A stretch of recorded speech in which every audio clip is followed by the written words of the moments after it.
Handoff up the middle again. Peterson's got some room up the middle into the end zone. Touchdown, Wildcats. It's time for high school sports on your local TV station, the NCWLIFE Channel.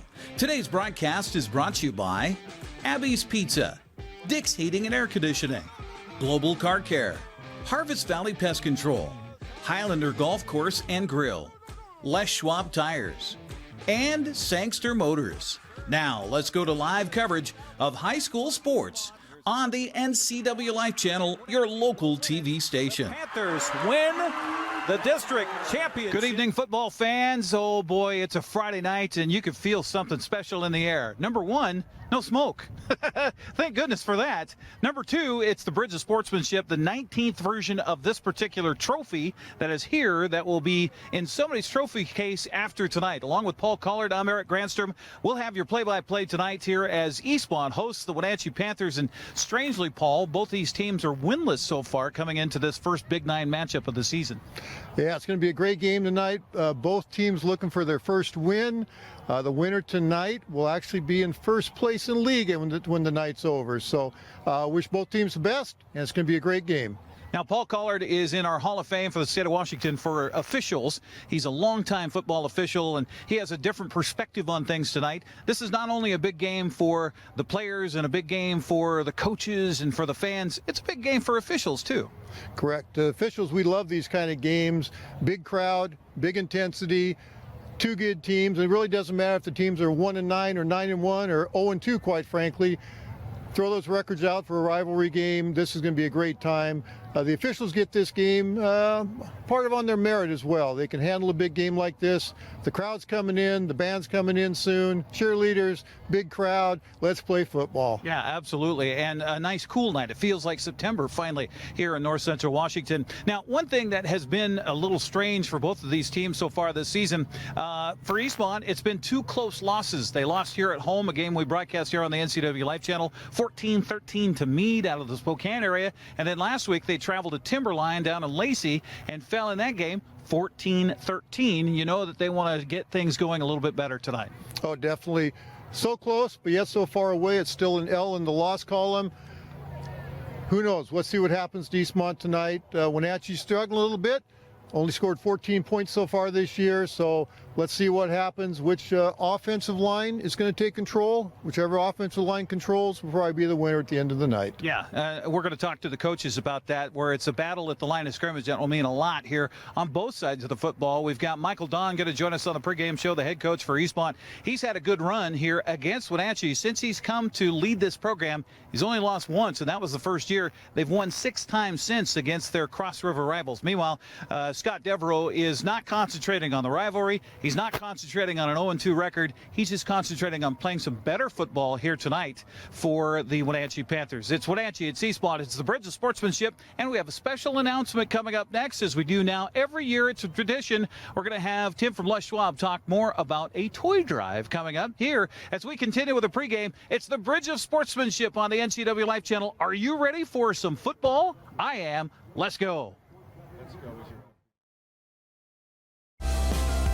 The newest generation of GMC Sierra pickups offer the most advanced technology, the strongest selection of powertrain, and everything else you need to work hard, play hard, and explore the boundaries of the Wenatchee Valley and beyond. Take a look at the latest, most luxurious and durable trucks on the market.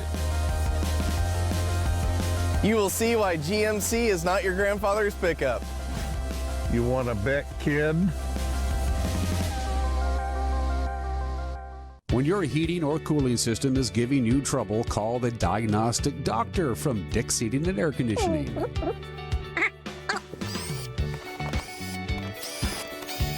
Here's the culprit right here. All joking aside, when you call Dick's, you're calling 35 years of experience at customer service right here in the Wenatchee Valley.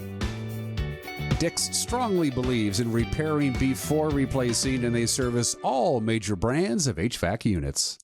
I'm Brian Thorpe, and I'm proud to say that Global Car Care is growing. We always do the right thing, and because of that, we're busy, and it's time to hire an experienced automotive technician.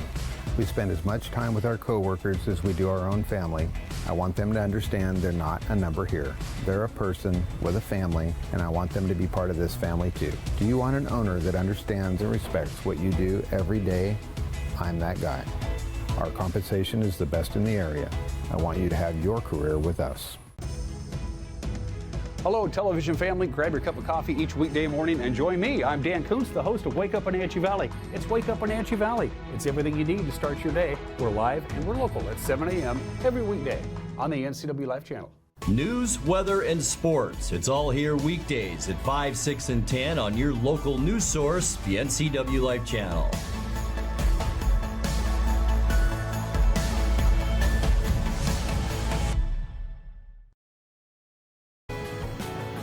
Welcome back here on the pregame show on the NCWLIFE Channel. I'm Eric Granstrom as we continue with our pregame on the Bridge of Sportsmanship, 19th version of this particular meeting. It's the 55th overall between Wenatchee and Eastmont. Now, traditionally, Wenatchee has the advantage overall, but it has been a 6-game win streak here for Eastmont. 5 of those will be for this trophy right behind us, and I know Eastmont would like to just take it back over here across the lawn and put it back in their trophy case. We'll see about that. Right now, I've got Tim from Les Schwab who's joining us to tell us more about the NCW Community Toy Drive presented by Les Schwab. You guys are once again back again. Tell us more. Well, we're back again for our 6th year. Last year was a fantastic year. We're super excited to bring it back and be able to help the community with all the kids. Yeah, unbelievably, over 4,000 children were given toys through the toy drive and through your efforts here just this past year. It's hard to believe that we're already, is this the 5th year for the toy drive? Something like that. Yeah, going on the 6th year. Oh my gosh, it's hard to believe. Yeah. So tell us about dates. I know, it's September. We're thinking, we're still feeling like it's summer. But before you know it, winter's going to be here. It's time to start thinking about Christmas and making sure we make a difference for kids in our community. Absolutely. It's coming really soon. It's really right around the corner. November 21st is actually our kickoff date when we're going to really start. And then actually after that, every Saturday, all the way up till Christmas, we're going to have some live spots at Hooked on Toys where you can bring the toys and drop them off there. As well as you can go to our website and see lots of drop-off locations where you can drop the toys off for the kids. So we're just excited to be back involved in the community and really help everybody. I'll tell you, one thing that was huge last year was the first responders event that we had at Hooked on Toys. That was in November. It's back again this year. I think it'll be around the 1st of December in there on that weekend. We had Santa Claus come in via helicopter. It was unbelievable. And the continued response, and I think it starts with Les Schwab, and it kind of radiates from there. Both businesses and individuals, they want to help out, don't they? They do. It's all about giving back to the community where you live and where you work and supporting people like that. It's amazing. It's a great feeling. Well, Les Schwab is about doing the right thing, and that's what matters, and that's what they try to do through the NCW Community Toy Drive. Yeah, it kind of changed the name. It used to be the Les Schwab Community Toy Drive. Now it's the NCW Community Toy Drive because we're seeing the need not just here in Wenatchee, East Wenatchee. We're seeing it all over the region, right? Absolutely. We really started to really span out. It's amazing to be able to go into other communities and stuff like that and really help the kids. It's pretty fantastic. One thing that struck me here over the last couple of years is the amount of homeless teens there are here in North Central Washington in the Wenatchee Valley. We've got, of course, a great event here happening tonight. And, there's kids that show up to school every day, but you might not know it. They don't have a home. Yeah, it really tugs at your heartstrings. It's really sad and pretty amazing. How many we actually helped last year was pretty amazing, and it goes a long ways. Yeah, well, you work through the school districts to help identify these teens that might be couch surfing or might be worse than that, and we try to help them out and give them a hand up and not just a hand out at Christmas time. So your help is greatly appreciated. Just go online. It's lstoydrive.org. We also have a Facebook page. You can find out more about that. The big event, as Tim mentioned, November 21st, kind of the kickoff, and then that Saturday of Thanksgiving weekend is going to be a really big kickoff that's happening at Hooked on Toys. We'll have a live broadcast here on the NCWLIFE Channel. We'll introduce you to some of the recipient organizations that do so much work. We just collect the toys. What they do is incredible. That's where the real work comes in. It's great everybody brings the toys, but really that's when the work really starts, is getting things sorted and getting them delivered in a timely manner. Well, head on by the Wenatchee store. That's where Tim is the manager there. We're here in East Wenatchee. Kirk will help you out there. Soon, you're going to be able to take those toys right into the Les Schwab locations and many of other sponsor locations throughout the community and drop those toys off and make sure some kid has a much happier Christmas. Absolutely. Thanks to you. Tim, thanks for all that Les Schwab does. Thank you for having me. You bet. There's Tim from Les Schwab. We're going to take a break and come back. We've got more of the pregame show for the Bridge of Sportsmanship. We'll talk to the coaches. Wenatchee coach Scott Devereaux, Eastmont coach Michael Don. It's all coming up. And the kids will introduce themselves, part of that tradition as well for the Bridge of Sportsmanship here as the pregame show continues on the NCWLIFE Channel.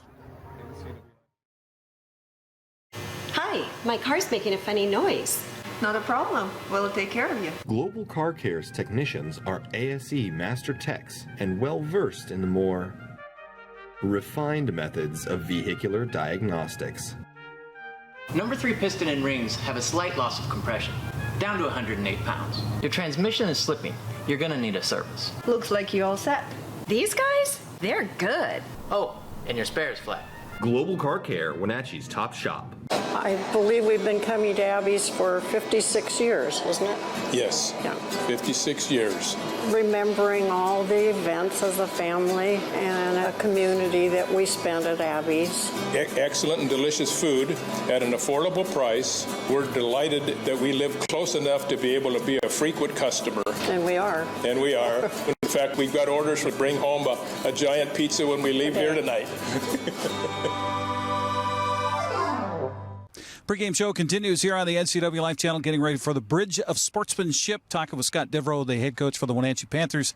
Scott, first of all, before we talk about this game, let's talk about last week. And again, you want to be learning as you go and get a little better as you go. How are the team after that loss to Mount Baker? We rebounded pretty well. We went into that game with some guys out. I don't know if it would have made a huge difference, but people are getting healthy, and we had a much better week of practice than we did the week before Mount Baker. And, we're looking to rebound and play much smarter, better football tonight. Well, let's talk about the smoke and you're practicing inside. And how does that affect you on trying to get the guys ready to go for this game tonight?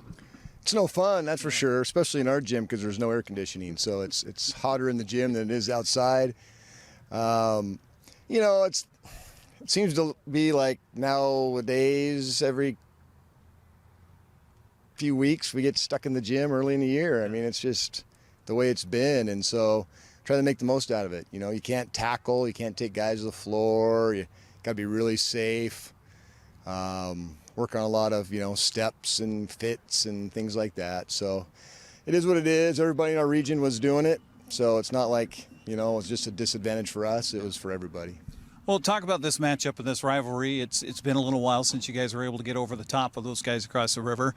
Talk about preparing the kids. I mean, they know about the rivalry. They sense it. They feel it. Do you try to take emotion out of it, or do you build them up on that? You try and keep them focused, because come Friday, the emotion's going to come out anyway. So we talk about being focused all week, doing your job, don't do too much. And we had to have a good week of practice. We did not have a good week of practice last week, and it showed. And so that was the focus. We need to take care of ourselves. We need to do steps properly. It's all between the ears right now, and that's all we really worked on. Well, you talked about getting popped in the mouth the last couple of weeks. Last year, when you played these guys, you popped them right in the mouth, and they weren't quite ready for that. Is that kind of the message too? We know we can play with them. Our disadvantage is our numbers right now. We're one injury away from not having enough linemen. Putting in some really young kids, and that's never good. Especially early in the season. So we got to be tough. We got to play really tough because they don't have a lot of two-way guys. Right. So they're not going to be as tired as we are. So we have to play smart and execute a good game plan and try and keep their offense off the field and that's kind of our focus. Last year we played them tough for a half, and they made an adjustment the second half, and we couldn't answer, and they took it from us in that second half. So this year I expect it to be a tough, emotional, close game again. Are we going to see kind of a platoon at quarterback, or what's your plan for tonight? We're going to play both guys. We played them the first game, and Jackson got hurt, so he didn't get to play the second game. But they're both going to play. They both work hard and do the right thing. So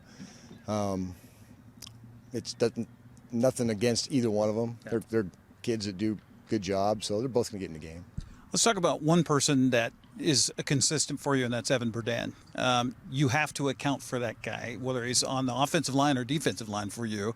You're going to try to free him up a little more, maybe on the defensive side, to give him some more opportunities? I'm not telling any secrets. Well, Evan can play any place on the D line. He could play any place on the O line. He could play linebacker, fullback, and running back. You know, he's just that good of an athlete, and he's really smart.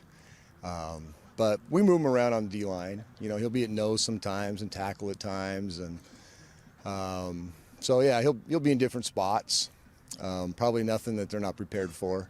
You know, they've seen it on film. So he's a warrior. You know, he is one tough kid, and I'm glad he's on our side. Well, I know you got a bunch of tough kids that are on this Panther team, so best of luck tonight. Keep everybody healthy. Yeah, thank you. You bet. Scott Devereaux joining us here on the pregame show. We'll come back and talk with Coach Don, see what's happening over at Eastmont. They've been inside 2 this week, so we'll talk more about the Wildcats coming up next here on the pregame show on the NCWLIFE Channel. Are you dealing with a pest or weed issue and you just don't know what to do? We use the best pest control methods approved for areas with kids and pets. Whether it's rats, mice, ants, or spiders, or something else altogether, we provide the coaching and solutions you're looking for. And you can know that your dollars are supporting a local, family-owned and operated business. Allow us to help you get back to living healthy and pest-free. Harvest Valley Pest Control. You don't have to be a member to enjoy the view and dine in style at Highlander Bar and Grill, located in East Wenatchee. Highlander Golf Course has added 2 state-of-the-art full swing simulators. Food and drink service is available from our full-service bar and grill, offering breakfast, lunch, and dinner 7 days a week. Indoor and outdoor seating available. Call Shalane, our on-site coordinator, to schedule your special event.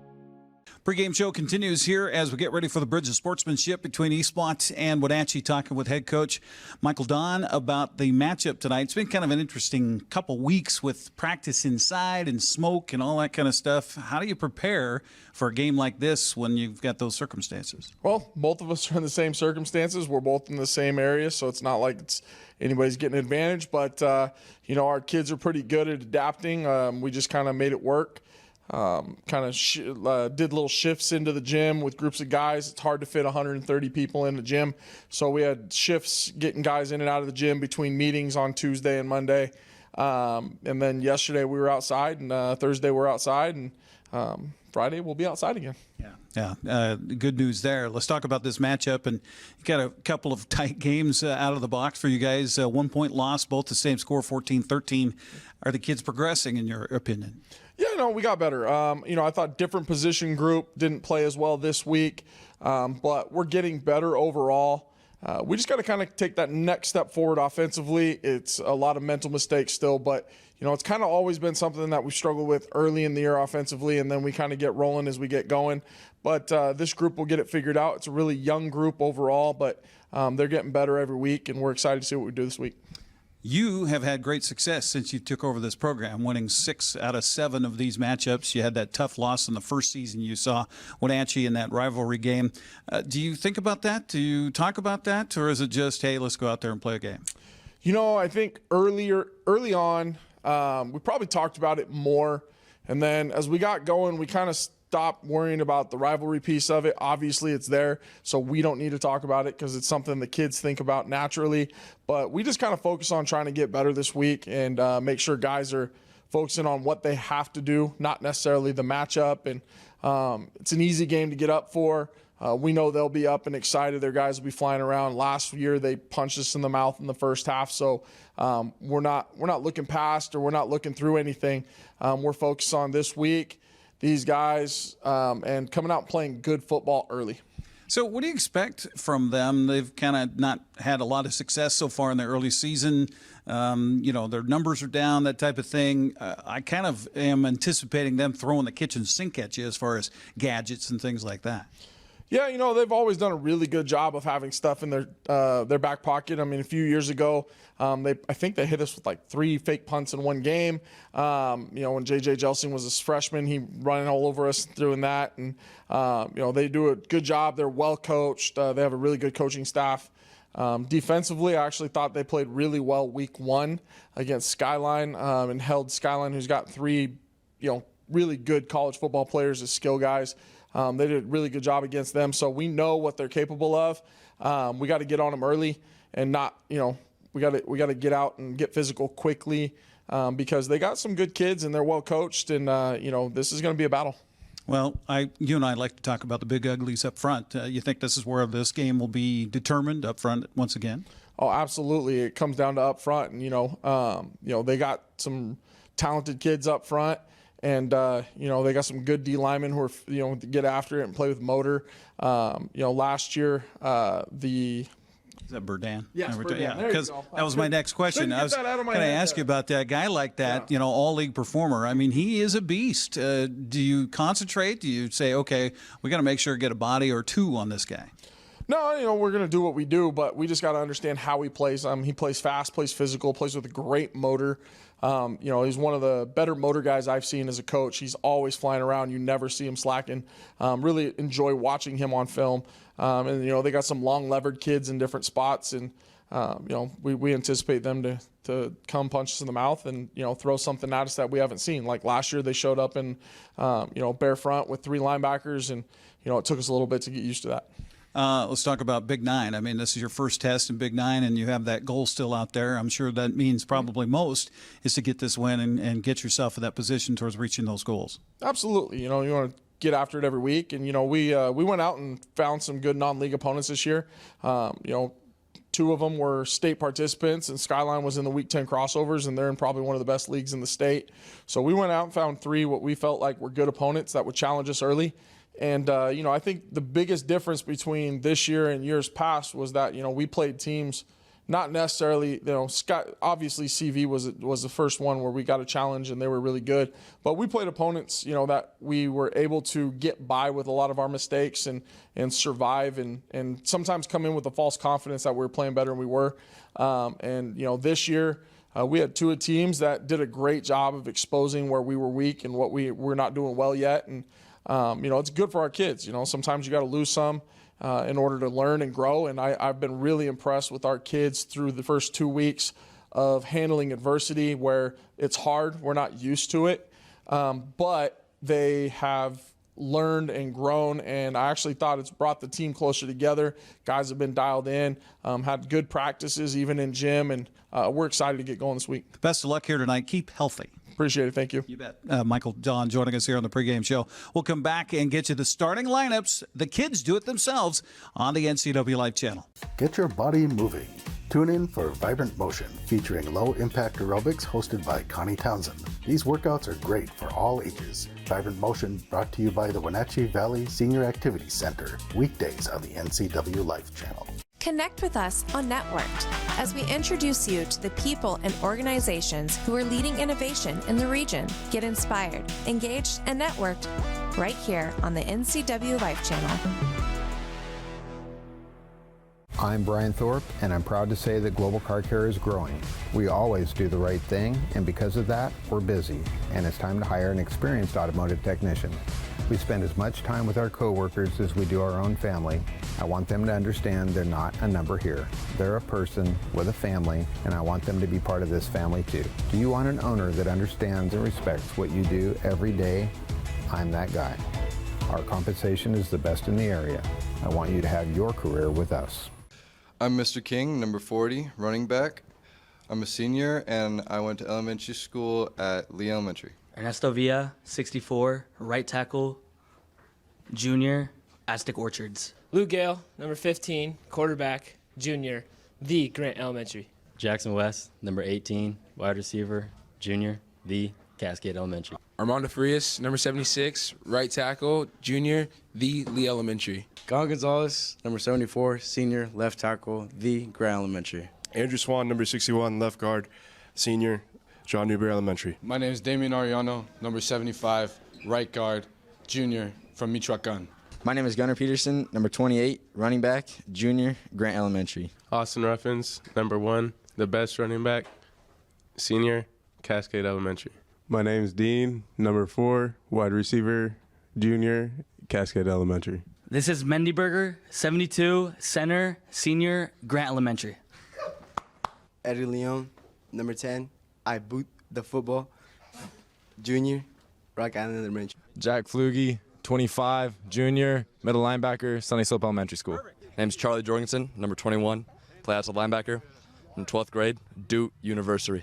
My name is Michael McPherson. I'm number 15. I'm a safety. I'm a junior, and I went to Sunny Slope Elementary. Hayden Riley, number 17, outside linebacker. I'm a junior, went to Hustlers University. Alex Brender, number 1, safety. I'm a junior from the Washington Elementary. My name is Martin Diaz, number 19, corner, sophomore, and I came from Colegio Inglés de Talca. My name is Daniel Moffitt, number 31, inside linebacker, junior, Lewis and Clark Elementary. Connor Christensen, number 45, a middle linebacker, junior, went to Washington Elementary. Skylar Bryant, number 19, defensive end, junior, Cascade Elementary. Josh Leonhardt, number 8, linebacker, junior, Grant Elementary School. Hi, I'm Nestor Shoemaker. My number is 3. My position outside linebacker. I am a junior, and I went to Logos Elementary School. Peyton Guess, number 2, corner, junior, from Lee Elementary. Connor Perzer, number 92, defensive tackle, junior, Grant Elementary. Seth Stone, number 5, corner, senior, Kittitas Elementary. Tyson Mora, number 6, strong safety, junior, Lee Elementary. Jesus Hernandez, 11, will linebacker, sophomore, St. Joseph Elementary. Sammy Garcia, number 9, senior, from the Cascade Elementary. Graydon Schneider, number 7, free safety, junior, from the River Academy. Romero Arellano, number 21, junior, Brewster Elementary, linebacker.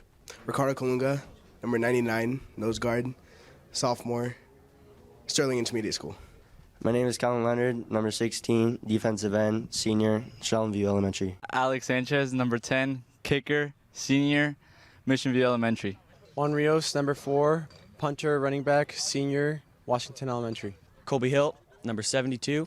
I'm a senior, play left tackle, and went to Washington Elementary. Rivers Cook, number 88, tight end, DN, senior, Washington Elementary. My name is Aiden Babst. I'm number 5. I play receiver. I'm in 11th grade, Washington Elementary. Panther Country, let's ride. Anthony Martinez, number 24, running back, senior. I went to Sunny Slope Elementary. Hello, my name is Vincent Goforth. I'm number 61. My position is right guard, and I'm a senior.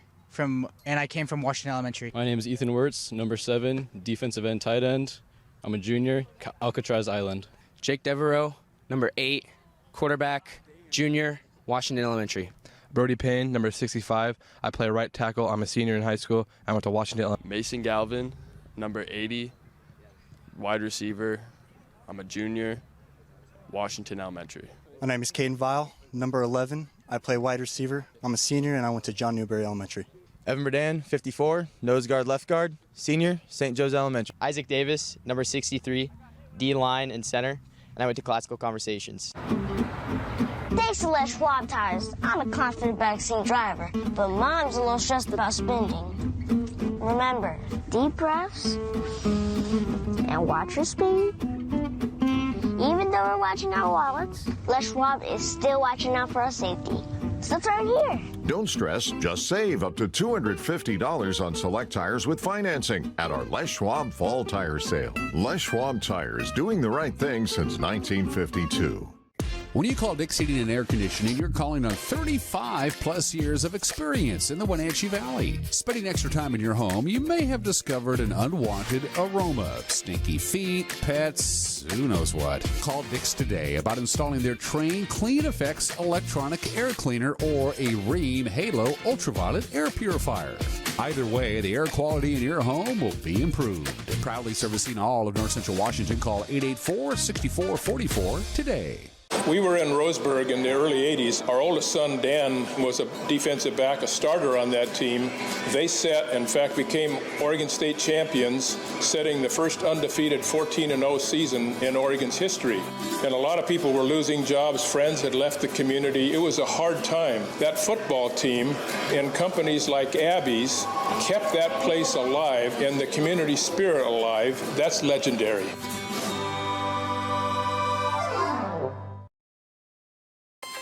Welcome back once again here to Wildcat Stadium along with Paul Collard. I'm Eric Granstrom on the NCWLIFE Channel. They have had the coin toss and Eastmont won but elected to defer to the second half. So Wenatchee will be on offense to start things off here for the Bridge of Sportsmanship here on the NCWLIFE Channel. Appreciate you joining us. Our officiating crew today is from the Chelan County Officials Association. Dennis Brandstetter is our referee. He's got the white hat on.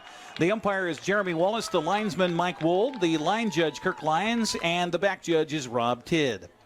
Teeing it up at the 40-yard line for the Wildcats in their red uniforms is Nez Shoemaker. A 538-pounder will tee it up here for Eastmont. Excuse me, let me rephrase that. It is actually Noel. Okay, they don't have him on the roster. I just introduced you to him here in the lineups just a minute ago. And now I'm dropping his name out of the top line. Edgar Leon, there you go. Edgar Leon is going to tee it up and kick it away. He has just become eligible. They got him off the soccer team to come out here and kick the football. So Edgar Leon will tee it up. And back to receive here for Wenatchee is Ernie Velasquez on one side. And it will come his way and will go past him all the way through the end zone. So I think Edgar Leon was a good addition, Paul Collard. He kicks it through the end zone. Very good addition. Glad he's here. So here we go. First offensive set of the football game. And for Wenatchee, boy, they really want to kind of set a tone here. They did last year in this game as it was Wenatchee that led it at halftime here at Eastmont 3-0. And they came out and Coach Mike Cadon admitted, he says, you know, they popped us in the mouth and we weren't ready for that. Eastmont on defense. We'll get you those starting lineups. By the way, our starting lineups brought to you by TC Slingers. Let TC Slingers save you time, money, and labor with their conveyor application. So 2 backs in the backfield along with the starting quarterback, Devereaux. And he will take the snap and turn and hand it off. And a dive play goes nowhere as Eastmont is all over that one. As one of the first to get there for the Wildcats in the stop was Kellen Leonard. No gain on the play. The ball carried by Anthony Martinez. So it'll be 2nd down and 10 here from the 20-yard line. No gain on the play. The ball remains at the 20-yard line. Ball shaded towards the right hash mark. As 2 receivers will split to either side here. Caden Vile will split out wide to the near side left. And wide right is Mason Galvin. And they'll turn and hand it off, trying to run around the corner. Again, it is Martinez. He gets through a couple of tackles and then picks his way across the 25, still driving his feet into the Eastmont sideline out to about the 27-yard line. That's where finally Seth Stone is able to bring him down on the play, but not before he gets 7 yards. So it'll bring up 3rd down and manageable here for the Panthers. Ball carrier for the Panthers is Anthony Martinez. So Martinez, a couple of carries here in the early going for Wenatchee. We'll see if they stick to the ground here. They've got kind of a jumbo package in the backfield along with Devereaux. Martinez is the tailback, and the up back here is Micah Scott. And now we got movement up front, and we're going to get a free set of downs for Wenatchee on the first penalty of the game. And that's something also, Paul, that has bedeviled Eastmont so far this season has been the penalty flags. A lot of that's just on concentration and keeping your head focused in the game as well, and cost them a first down. So the penalty will give Wenatchee a first down out to the 37-yard line. 1st down and 10 from there. Ball left hash mark. Again, Devereaux will break the huddle. Jake Devereaux, 5'10", 175-pound junior, son of the head coach, Scott Devereaux. Turn, handoff again, and right in the backfield, quickly on the tackle is Skylar Bryant, and he will drag the running back down, Martinez, for a loss on the play all the way back to the 28-yard line, a loss of about 4 yards. Loss on the play takes the ball back to the 28-yard line. So actually, Oh, that first down was at the 32. Sorry, I said 37, but to the 32. So a loss of 4 yards brings up 2nd down and 14. And the defensive end on that side, Skylar Bryant, was all over that play quickly as he got across the line of scrimmage. Again, a 4-man front here for Eastmont. Let's see if Wenatchee tries to go to the air on a 2nd down and 14, ball left hash mark. Back goes Devereaux, flips it up over the middle, and that's Rivers Cook who's got the ball. He's got a gain across the 35 and going to be out across to about the 37-yard line. Again, 3rd and manageable here for Eastmont on the first pass play of the ball game. So a little screen pass inside with a tight end was lined up to the left. He came back right, got the ball in the middle. Nice little flick from Devereaux. And Rivers Cook will take it up to the 37. So a gain of 9 yards. So they got the penalty and some back. It'll be 3rd and 5 here for Wenatchee. Splitting wide to the near side left is Galvin. 2 backs on either side of Devereaux back here as the tight end is tight right. They'll fake the handoff. Devereaux wants to keep it. Goes around the left side. He's across the 40.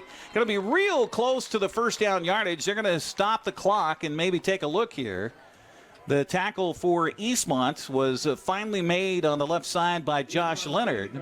And they're going to say it's a first down out to the 43-yard line. Nice run, nice cut by Mr. Devereaux to get that first down. It was close, but he did get it.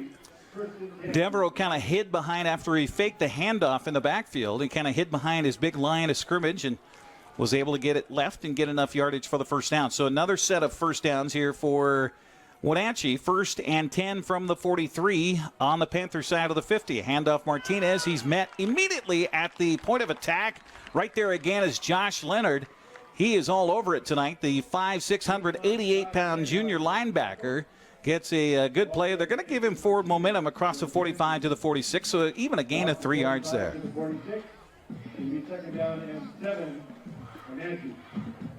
So Wenatchee does have a big offensive line. They go 215, 265, 200, 275, and 245 across the front line, and that's what they're depending on right now, even though that Devereaux is in the shotgun. 5-man defensive front this time for Eastmont. Let's see if they come here. Turn, fake the handoff. Devereaux wants to keep it, but maybe he should have thought better of that as Prazer is in there for the stop and a loss on the play. Back to the original line of scrimmage at the 43. So Devereaux has the option there if he wants to keep it or hand it off, and they're going to say the 44 is where they'll put the ball down. So a loss of 2 yards on that run for Devereaux. We will see rotating quarterbacks here tonight. Jackson Bishop will also come in and play some QB for Wenatchee. Throwing down here, you would think, on 3rd down and 9 from the 44, ball left hash mark. Eastmont coming on the blitz. They turn, hand it off, and nothing happening that time around as Prazer is there again. This is Connor Prazer, who's wearing the same number as his brother Max, who graduated last year. He dons now the 92 and played just like his big brother there. On a stop on the play back to the 39-yard line, brings up 4th down on a 5-yard loss. So a punting situation for Wenatchee. In to put it away is Juan Rios. Back to return it for Eastmont is, looks like Peyton Guest back there. Low snap, left-footed punt, wobbly and high, and back to return it, it's Schneider. Schneider will take it at the 27, gets across the 30 out to the 35-yard line. And that's where Eastmont will have their first possession of the ball game. Scoreless so far here in the Bridge of Sportsmanship, or the Battle of the Bridges, whichever you choose.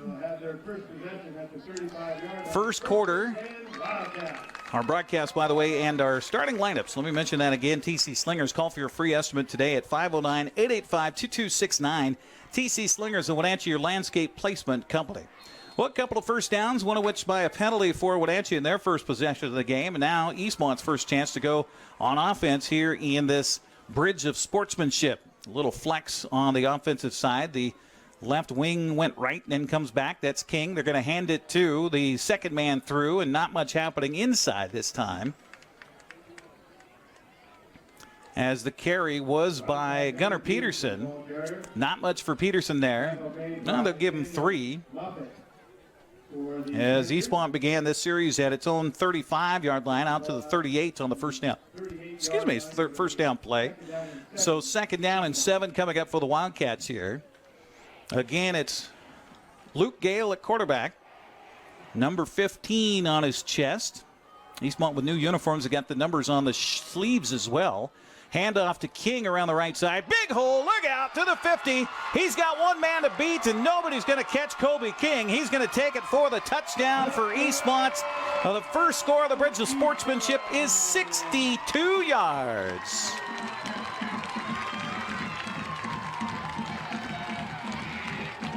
Beautiful blocking up front for Eastmont. On the offensive line by Gail Gonzalez, Andrew Swan, Gabriel Arizmendi, Damian Arellano, and Ernesto Villa.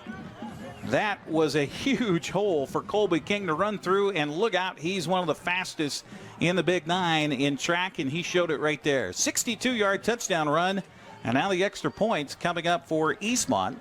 Again, it's Edgar Leon getting his first chance to play football here this weekend. They snap back, the spot down, the kick away, and it is good. We'll take a 60-second break, come back. You're watching the Bridge of Sportsmanship. Eastmont strikes first with 5:38 to go in the first. They lead at 7-0. You're watching Big Nine football on the NCWLIFE Channel. The newest generation of GMC Sierra pickups offer the most advanced technology, the strongest selection of powertrain, and everything else you need to work hard, play hard, and explore the boundaries of the Wenatchee Valley and beyond. Take a look at the latest, most luxurious and durable trucks on the market. You will see why GMC is not your grandfather's pickup. You want to bet, kid? When your heating or cooling system is giving you trouble, call the diagnostic doctor from Dick's Heating and Air Conditioning.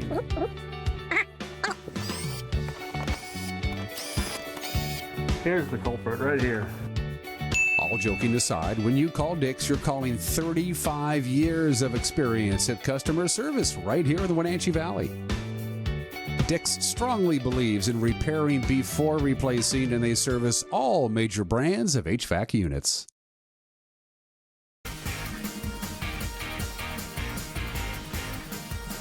Welcome back once again here to Eastmont's Wildcat Stadium, where the home team has taken a 7-0 lead over Wenatchee in the Bridge of Sportsmanship. Leon's ensuing kickoff. There could have been offsides called on that kickoff play for Eastmont. And are we going to get a flag down? No, the ball goes into the end zone. Looked to me like the man nearest the kicker was across the line before the kick happened, but no flag down, so Wenatchee will have its second possession of the ball game. Well, Paul Collard, you come out in the rivalry game, you want to make a statement. Well, 2 plays and 65 yards and a 62-yard touchdown run, that makes a statement. They made a statement right off the bat. Huge hole for the running back to go through, and he saw green in front of him. He put his head down, and you could just see him put it into overdrive, and he coasted into the end zone. Nice job. Quarterback will remain as Jake Devereaux here for Eastmont. Again, Scott Devereaux told me that they would switch between their quarterbacks, Jackson Bishop and Devereaux. Devereaux back to pass, throws over the middle. The ball is high and almost picked off. It went off the hands of the intended receiver, Ethan Wirtz. And there is a Wildcat back there in position to possibly pick it off. I think it skimmed off the hands of Seth Stone, and it will fall incomplete for his 2nd down and 10 coming up.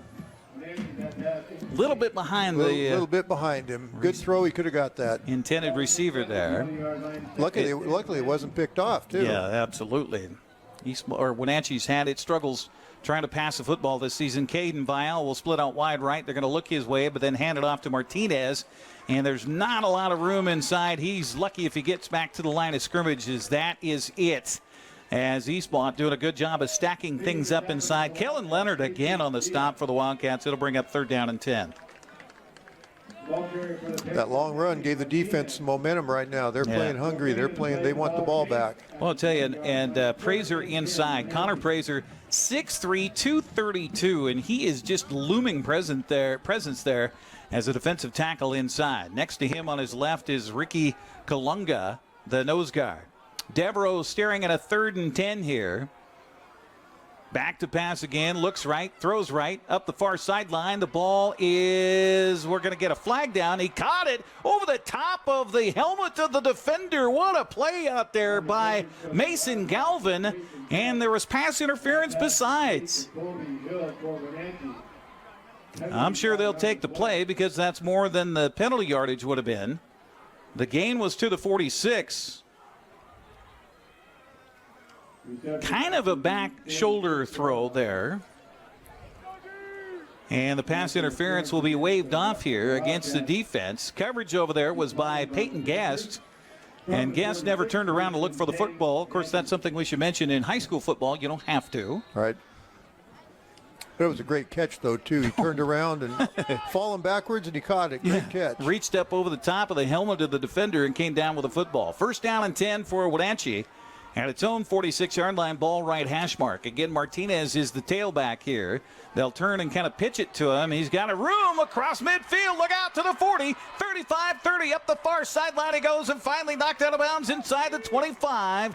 A big gulp of yardage there for the Wenatchee Panthers as Martinez finds a room around the right side all the way down to the Eastmont 22-yard line.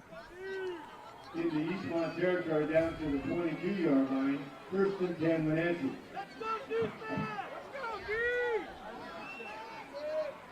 So 34 yards on that gain down to the 22, if my math is correct. And ball right hash mark. So Wenatchee trying to answer back to the big 62-yard run by Colby King. Devereaux. Here comes the linebackers. He'll pitch it around to Martinez running right again. Got a good block out there in the corner inside the 20 down to about the 17-yard line. So Wenatchee's found a little something on that defensive left for Eastmont and the offensive line on the right side. They'll put the ball down at the 17, so it was a gain of 5 yards for Martinez. Well, he found the picking a little tough in the first series for the Wenatchee Panthers, but Anthony Martinez finding some room right now. He's the lone setback behind Devereaux, a couple of yards behind him. He'll turn and hand it to him again. Worked off a one block and now fighting to the 15 down to the 14-yard line as Martinez is hanging on for dear life was Josh Leonard out there. It'll bring up a third and short for Wenatchee inside Eastmont's 15-yard line. Gain of 3 yards for Martinez there. Substitution for the Wildcats. Andrew Swan, who normally is an offensive lineman, comes in as a defensive tackle here. Trying to make a stop on a third and short. High snap to Devereaux. Turns, and Swan was in the backfield and is able to get enough of the ball carrier to trip him up and keep him short of the line to gain. It's back to the line of scrimmage. No gain on the play. Brings up 4th down and 2. Beautiful play by Swan, who just split the gap there between the guard and the center. Was able to get in the backfield and got enough of the ball carrier to force the short gain. And now it looks like Wenatchee's going to try a field goal. The kicker is Alex Sanchez, and watching him in practice yesterday, he certainly has the leg for this 31-yard attempt, ball right hash mark. Hands up in the middle! Officials make sure they're all ready to go. The snap awaited here from center. It's good. The spot is good. The kick away. It's got the distance, and it's good. So a 31-yard field goal for Wenatchee is their first points of the game. And with 2:16 to go here in the first quarter, 7-3 our score. Eastmont leads Wenatchee. We're back after this on the NCWLIFE Channel. Hi, my car's making a funny noise. Not a problem. We'll take care of you. Global Car Care's technicians are ASE master techs and well-versed in the more refined methods of vehicular diagnostics. Number 3 piston and rings have a slight loss of compression, down to 108 pounds. Your transmission is slipping. You're gonna need a service. Looks like you all set. These guys? They're good. Oh, and your spare is flat. Global Car Care, Wenatchee's top shop. News, weather, and sports. It's all here weekdays at 5, 6, and 10 on your local news source, the NCWLIFE Channel.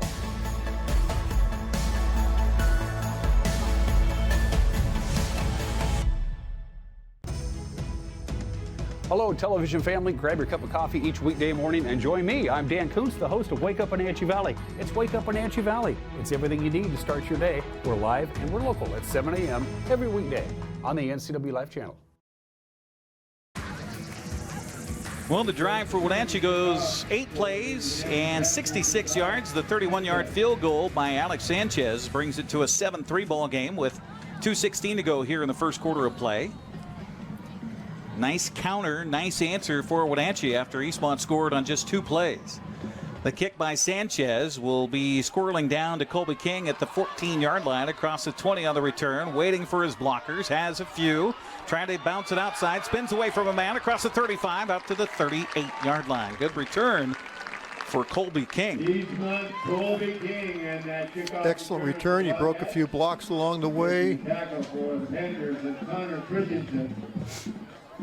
So Eastmont will have the football with 2:07 to go here in this first quarter of play, leading at 7-3. They've only run 2 offensive plays here so far in the ball game, and the second of which, that big 62-yard touchdown run. Adrian Ruffins will split out wide to the right here on first down for the Wildcats as Luke Gale will come under center this time. Gunnar Peterson is the tailback. They'll turn, fake it to him, hand it to Ruffins coming around the left side, and he is careened over on the right side defensively for the Wenatchee Panthers. Big play over there as getting up and getting the stop was Hayden Riley, the 6-foot, 190-pound junior, says hello and a loss of 3 on their 2 yards on the play. Take the ball back to the 36-yard line. So Ruffins, who was lined up as a wide receiver right, came back left and took the handoff. Now splitting out wide right is Adrian Ruffins. Turn and handoff to King again. This is the play he scored on moments ago. This time will be held to a short gain across the 40 out to the 41. Rivers Cook will be there on the stop for Wenatchee, along with Charlie Jorgensen. They got it back across the original line of scrimmage, out to the 41-yard line. It'll bring up third down and about 7 yards to go. Long 7 here for Eastmont. Well, Gale has thrown once. Did he? No throws yet. Okay, just handing the ball off so far. Let's see if he throws here on a third down. He will. Throws left. The ball is a little bit too high, and now we get a flag down in the backfield I thought I saw. Yep. Yes. The pass intended over on the right side for Jackson West, and looks like this could be coming against Wenatchee. Oh, hold on the offensive line. Dennis Brandstetter is our referee. He is the one who threw the flag. So, well, he signaled holding and pointed towards Wenatchee. Okay. So maybe a defender holding one of the offensive linemen to try to allow somebody else to get through, which is a little trickery sometimes used up front. No, surely not, Eric. You would have never done that. No wonder you know that so easily off the top of your tongue. So it is a spot foul rather than from the previous line. And it will be not enough for a first down, but they'll get the down over again. So after the 10-yard penalty, it'll bring up third down, and they'll put the ball at the 46-yard line. Against the Wenatchee Panthers. So the first penalty against Wenatchee goes for 10 yards here in the ball game. So that makes it a little more manageable third down situation here for the Wildcats. Now, Coach Michael Don is asking how come that wasn't adjudicated from the previous spot. Holding is a spot foul, is it not there, Mr. Official Paul Collard? Mm-hmm. So that's where the flag rests. So they adjudicated it from the point of the foul rather than the previous spots. I think Michael Don is asking that that ball be moved from the previous spot. So Dennis Brandstetter turns to his umpire, Jeremy Wallace, and they will, what will he do here? Kirk Lyons will hold the football. And now our umpire will head to the far side. Now the previous spot was the 41. So if they mark it from the previous spot, that would be enough for first down into Wenatchee territory. But if they mark it from the spot of the foul, which I think is a holding call in high school football is where that comes from.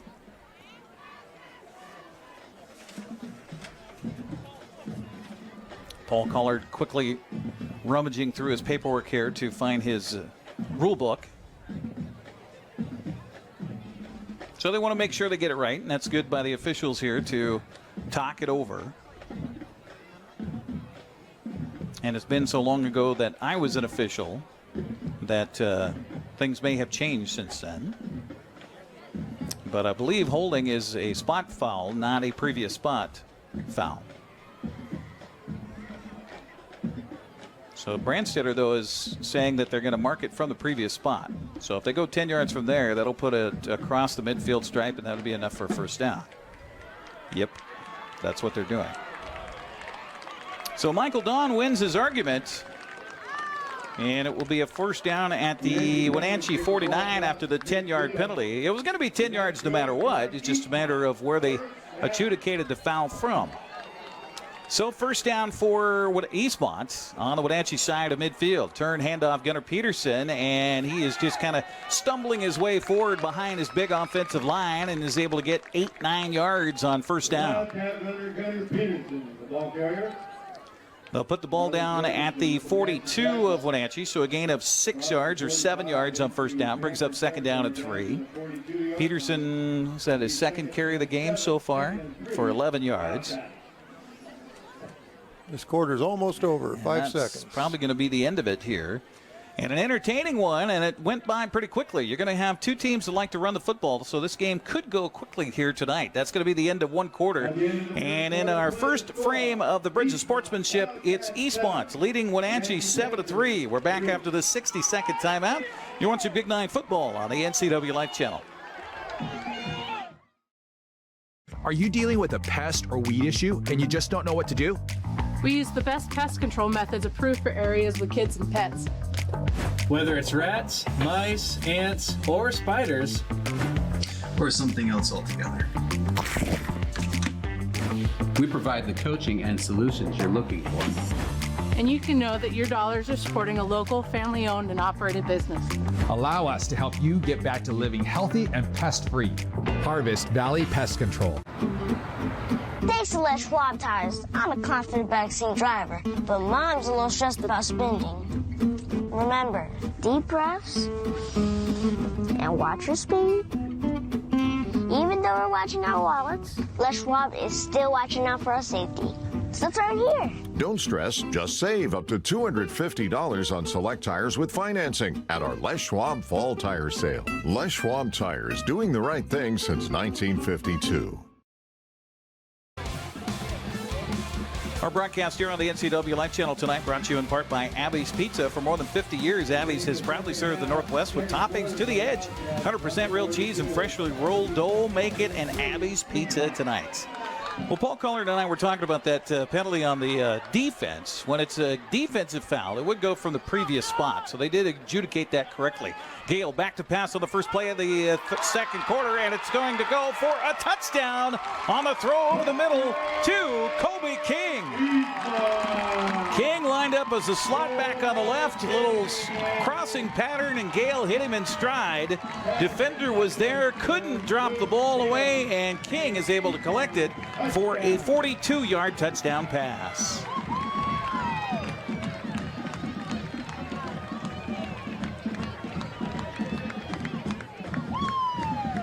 Well, it's been a big strike night so far for Eastmont as they go up 13-3 here and try to add the extra point to make it a little bigger margin. Again, Edgar Leon, who was just added to the roster, is in to kick this ball through the uprights. A little high on the snap, the kick away, and it's good. We'll keep it right here during the commercial break, or during the break between the kickoff, and 11:51 to go here in the first half of play. So the first play of the second quarter, good for that 42-yard touchdown pass from Gale to King, and he had some room. There was a defender there, but just couldn't make the play. Yep, nice pass by Mr. Gale. Receiver caught it in stride and then just outraced the defensive back to the end zone. Nice play, and as you said, Eric, big strike offense. We only run, a total of 4 plays all evening and 14 points out of it. Yeah, 62-yard drive there, 4 plays.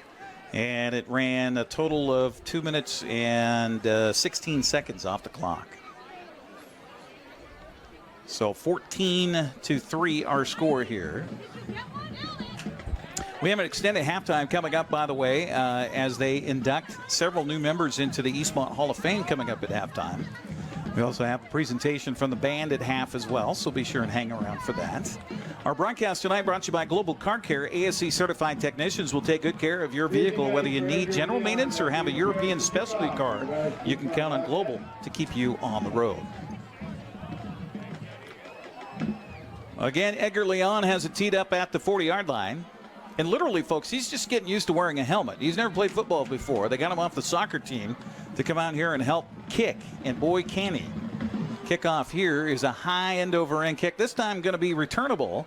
Up across the 10 on the return here for Wenatchee's Aiden Babst. And then he is met. The ball came free. And Eastmont, I think, has it at the 15-yard line. Coming up with the football, it was Josh Leonard.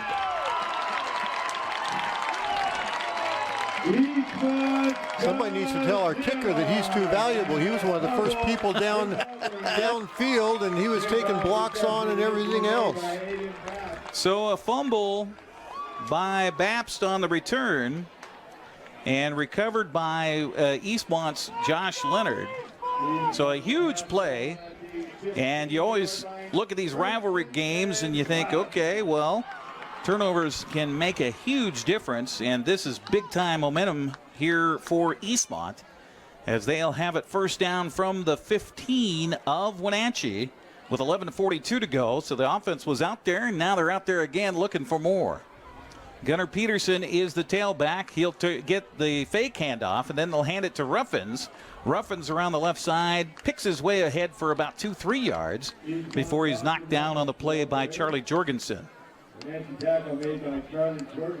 So they'll put him down at the 12-yard line, gain of 3 yards on first down for the carry by Austin Ruffins. You got the 2 Ruffin brothers out there. Austin wears number 1, and Adrian wears number 14. Or excuse me, number 4. Adrian's 4. There we go. Adrian moved over towards the scrimmage momentarily. Got the word from Gale here on what they want to do on a second down. And about 7 yards. He wants to throw his way. The ball is tipped in the air and almost intercepted. Opportunity there for Hayden Riley.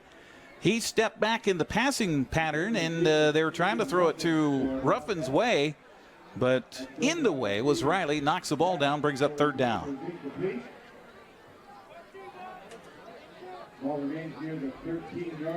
Nice job by Riley. You just want your linebacker to kind of drop into a zone area there. That's exactly what he did. And had no idea that Gale was going to toss a ball right in his way. He could have had a pick 6 there. So Gale back under center. Man in motion, there's Ruffins. They'll hand it to him around the left side looking for a block. He got it from King, but then is taken out of bounds. Nice play on the near sideline for Wenatchee. As staying strong was Ernie Velasquez. And it will be down at about the 8-yard. They're going to be short of the first down. Fourth down decision time here for Eastmont. So they'll put it at the 8, a gain of 4 yards for Austin Ruffins. See if they try to go to the air again on a fourth down, about 2 yards to go. King in motion. Now he'll come back to his wingback spot on the left as Gale looks over to the sideline, see if they want to change the play. Calls it at the line. Again, King in motion. Turn, handoff to Gunnar Peterson. He's got the first down. He's inside the 5, down to the 4-yard line. Now we got a penalty flag out there, Eric. Okay, so we'll hold up on the play and see where that flag came in at, Paul. Was that from the back judge? Umpire. Umpire. Probably usually a hold. And it is, and it will be, and they'll mark it back 10 yards.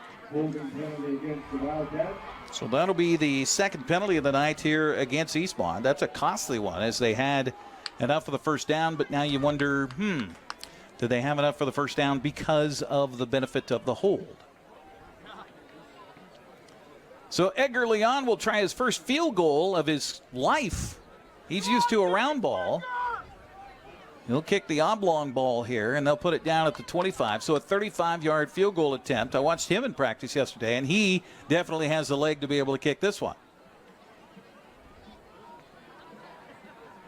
The fourth down put the ball back at the 18-yard line. And the ball spotted at the 25. Spotting the football is Graydon Schneider. The snap is back, a little high. The spot down, the kick away. It's got the leg. Will it have the... No, it's a little wide left.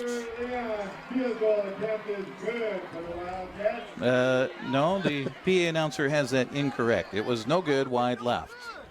So we will keep it here. And there's a chorus of laughter coming from the fan base below us. Hey, we all make mistakes, right? So 10 minutes and 45 seconds left here in the first half of play. Wenatchee will get the ball back, and it'll be at the 20-yard line. So Wenatchee dodges a bullet there, Paul. Yes, definitely. That holding penalty made a huge difference. Settling for 3 instead of potentially going for a touchdown. And not getting to 3. Yeah, after giving that ball up on the kickoff return and put Eastmont at a golden opportunity deep into Wenatchee territory. And now a flag comes down. Looks like we had somebody jump up front, possibly on the defense. So yet another penalty marched off against Eastmont. That'll be the third penalty of the night for 20 yards. So Eastmont right now its own worst enemy in this game, as they have dominated on the big plays. And it's a 14-3 scored on the scoreboard. Again, Devereaux stays in at quarterback. Go ahead. I was going to say, those mental mistakes, now it's 1st and 5 instead of 1st and 10. Yeah, absolutely. So they'll put it out to the 25-yard line after the penalty. And Devereaux going to turn, hand it to Martinez. And Martinez got away from one man, but will not get away from the Red Sea as they swarm him over. One of the first to get there for the Wildcats was Austin Padron. They'll put the ball back at the 24, so, well, they're lucky just to lose one there. That was his 10th carry for 25 yards. Mr. Martinez. Well, going to the well, trying to run to that right side once too many times here. He's a slot back to the left of Devereaux on this second down and long turn handoff, and a new running back for the first time will carry the ball across the 30 and out to enough for a first down. That's Jack Flugie on the carry for the Panthers, and they'll put him down at the 30, and that's a first down. So Flugie's first carry of the ball game. Flugie's a big kid. He's 6'2", 230 pounds, just a junior. He's known for more of a linebacker position than he is running the football, but did a nice job carrying there over the left side for the first down for the Wenatchee Panthers. So 1st and 10 for Wenatchee. Ball at the 30 of Wenatchee. Devereaux, turn, handoff, right side, stepping through and around and up ahead, out to the 35-yard line is Martinez again. He's finally spilled down by Josh Lenhart. It'll be 2nd down and 5, and well, Martinez finding some good ground here, Paul. Yep, he's keeping his legs pumping and he's running north-south, not east-west, so you can get some yards when you do that. And the Eastmont linemen just need to tackle and wrap up, too. They're got their arms going, but they're just not wrapping up and tackling him.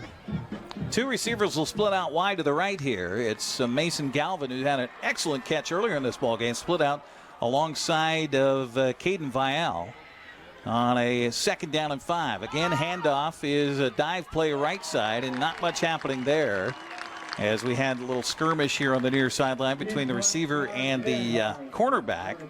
Meanwhile, the tackle again made by Josh Lenhart. Boy, he has been a busy guy here tonight. The ball is going to be put down at the 37, so it'll be 3rd and a long 4 here, or a long 3 for Wenatchee. Need to get to the 40 for a first down. Two receivers will split out wide to the right. Eastmont jumping around defensively up front. A handoff again to Martinez, and nothing happened this time around as Connor Praser was there again for Eastmont. He'll swallow him up, drop him for a loss to the 36, and another punting situation here for Wenatchee.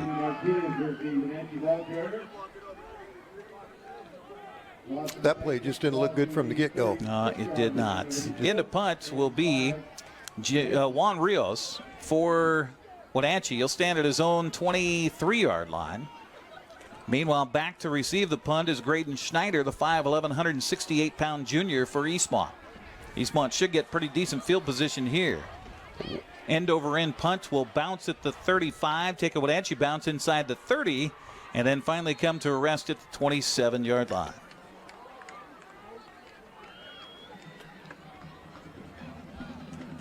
So it turns out to be a 37-yard punt. No return. So Eastmont will get the football back, and they've got a lot of time to work with here with 7:29 to go in the second quarter of play. Again, leading at 14-3 over the Wenatchee Panthers. Coming out wide to the left here on this first down play will be Jackson West for Eastmont.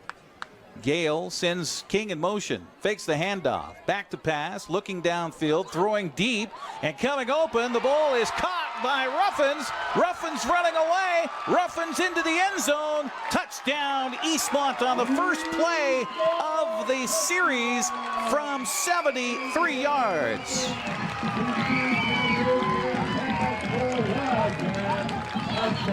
Well, it's been big play after big play here tonight for the Eastmont Wildcats. Gale's second touchdown pass of the night.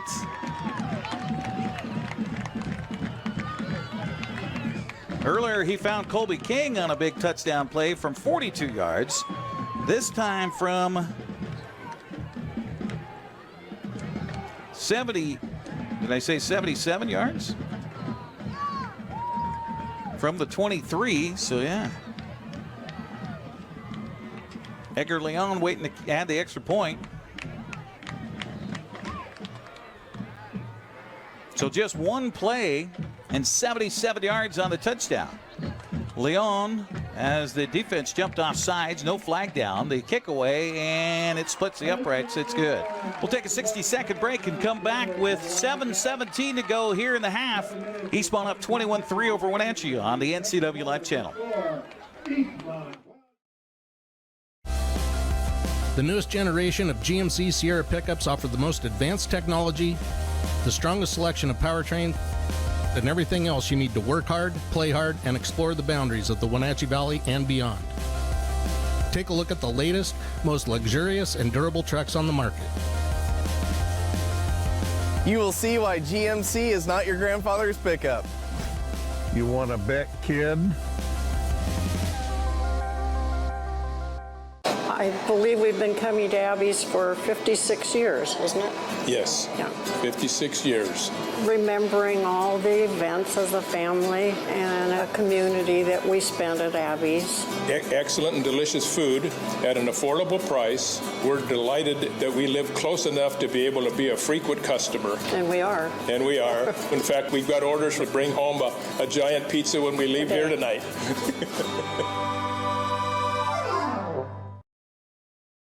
That is welcome back once again here to the Wildcat Stadium, where Eastmont has now taken a 21-3 lead over Wenatchee on a one-play 77-yard drive. It was a big pass from Gale to Adrian Ruffins. The extra point makes it a 21-3 ball game. Here's Adrian Baps on the return on the ensuing kickoff to the 10-15.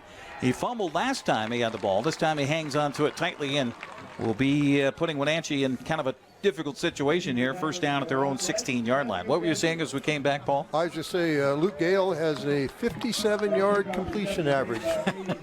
That's remarkable. That'll get him in the Hall of Fame. Yeah, you keep that up. That will be Hall of Fame numbers, that's for sure. So Wenatchee football. And it looks like we've got the backup quarterback in here. Jackson Bishop now will receive the snap from center, turn, hand it off to Martinez. And he is stood up shortly after the line of scrimmage again for Eastmont. Again, Josh Lenhart is there along with Nez Shoemaker. They're going to give him a gain of 1 out to the 17. It'll be second down and 9.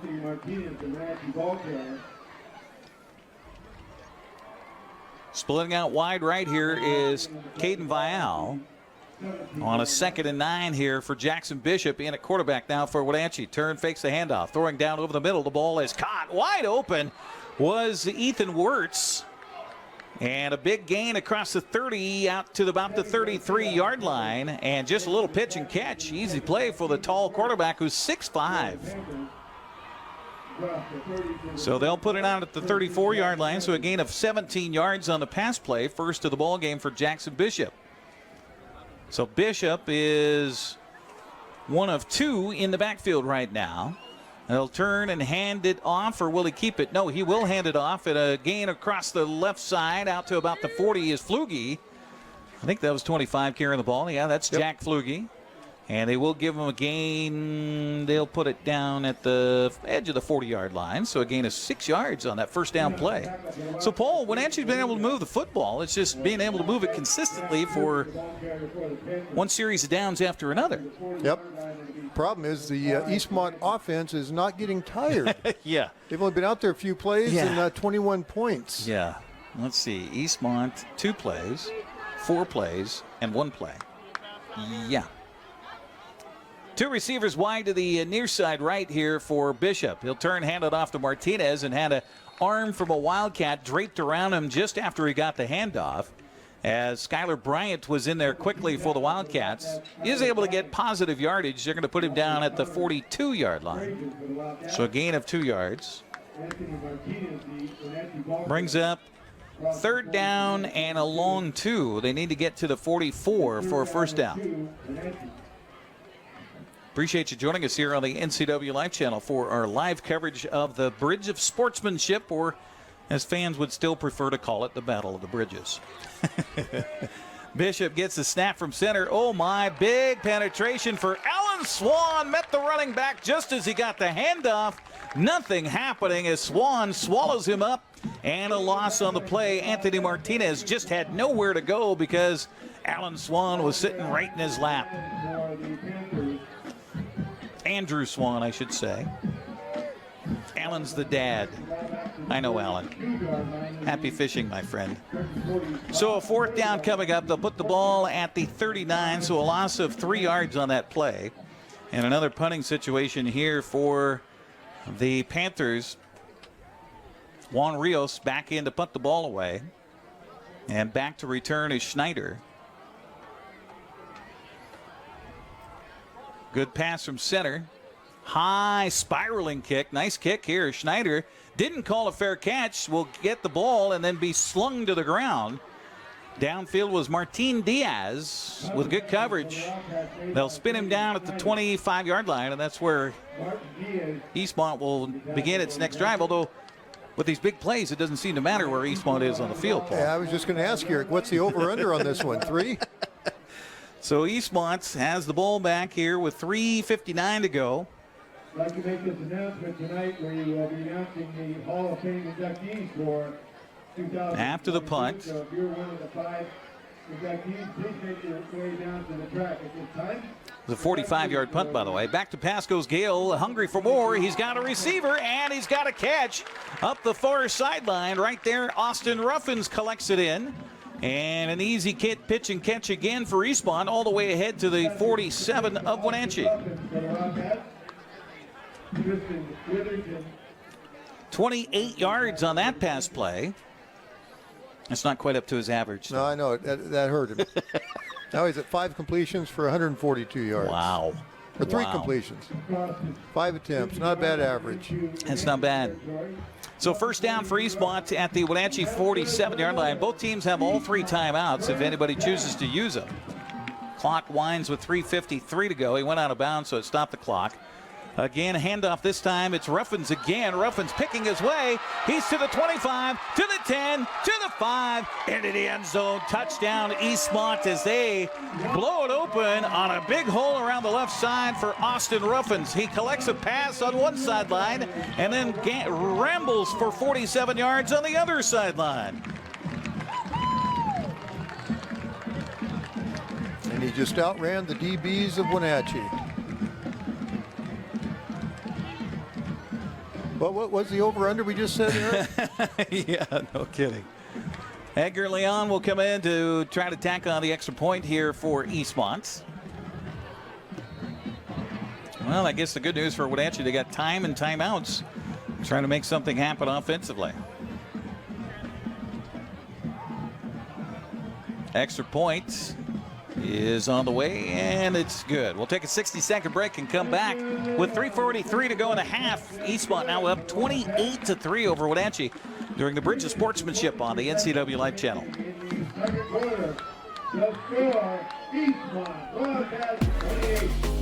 You don't have to be a member to enjoy the view and dine in style at Highlander Bar and Grill, located in East Wenatchee. Highlander Golf Course has added 2 state-of-the-art full-swing simulators. Food and drink service is available from our full-service bar and grill, offering breakfast, lunch, and dinner 7 days a week. Indoor and outdoor seating available. Call Shalane, our on-site coordinator, to schedule your special event. The NCWLIFE Channel offers marketing packages that help you build your brand and sell your products and services. From traditional TV ads to targeted digital campaigns, let us help you build your customer base. Call NCWLIFE Channel today. Be sure to tune in each weeknight for sports during the NCWLIFE Evening News. If it's the Mariners, the Seahawks, or any of our local teams, I'll be sure to cover the latest right here on the NCWLIFE Channel.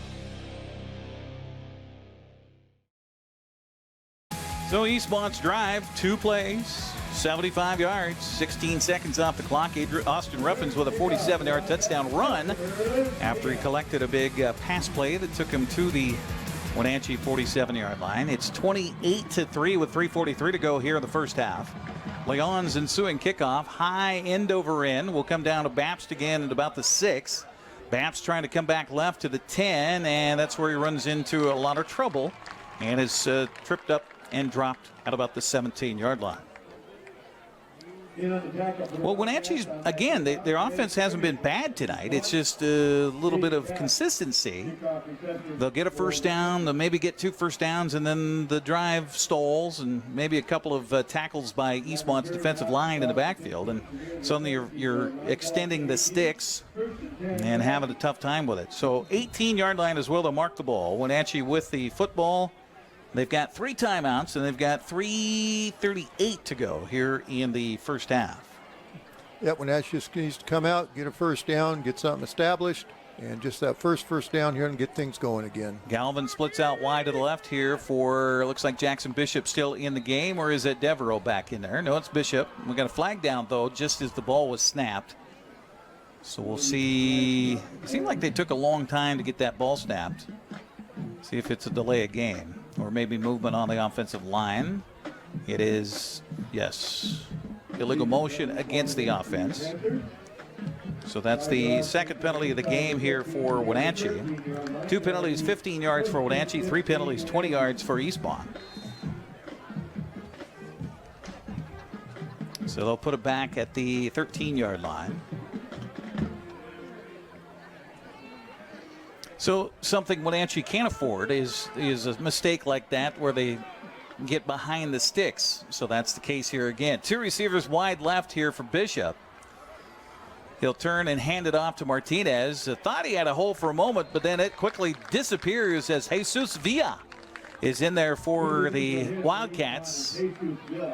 And maybe they're going to be nice to say he got back to the line of scrimmage. No gain on the play. It'll bring up second down and 15 from the 13-yard line. Well, it kind of takes a lot of plays out of your playbook when you get a penalty on first down, then you're 1st and 15 deep in your own end. Yeah, that's tough. Just those mental mistakes prior to the snap penalties will kill you. Bishop back to pass, rolling to his right. The ball is underthrown. Let's see if they're going to see it's a catch or not. And the official here near side, Kirk Lyons, says nope, hit the ground first. Incomplete pass brings up 3rd down. Our broadcast here on the NCWLIFE Channel is brought to you in part by Dick's Heating and Air Conditioning, providing heating and air conditioning service and installation since 1982, serving residential and commercial. They specialize in indoor air quality, installation, and service or repair. Get a timeout? No? All right, so clock continues to run here with 3 minutes left, although it does not run after the incomplete pass.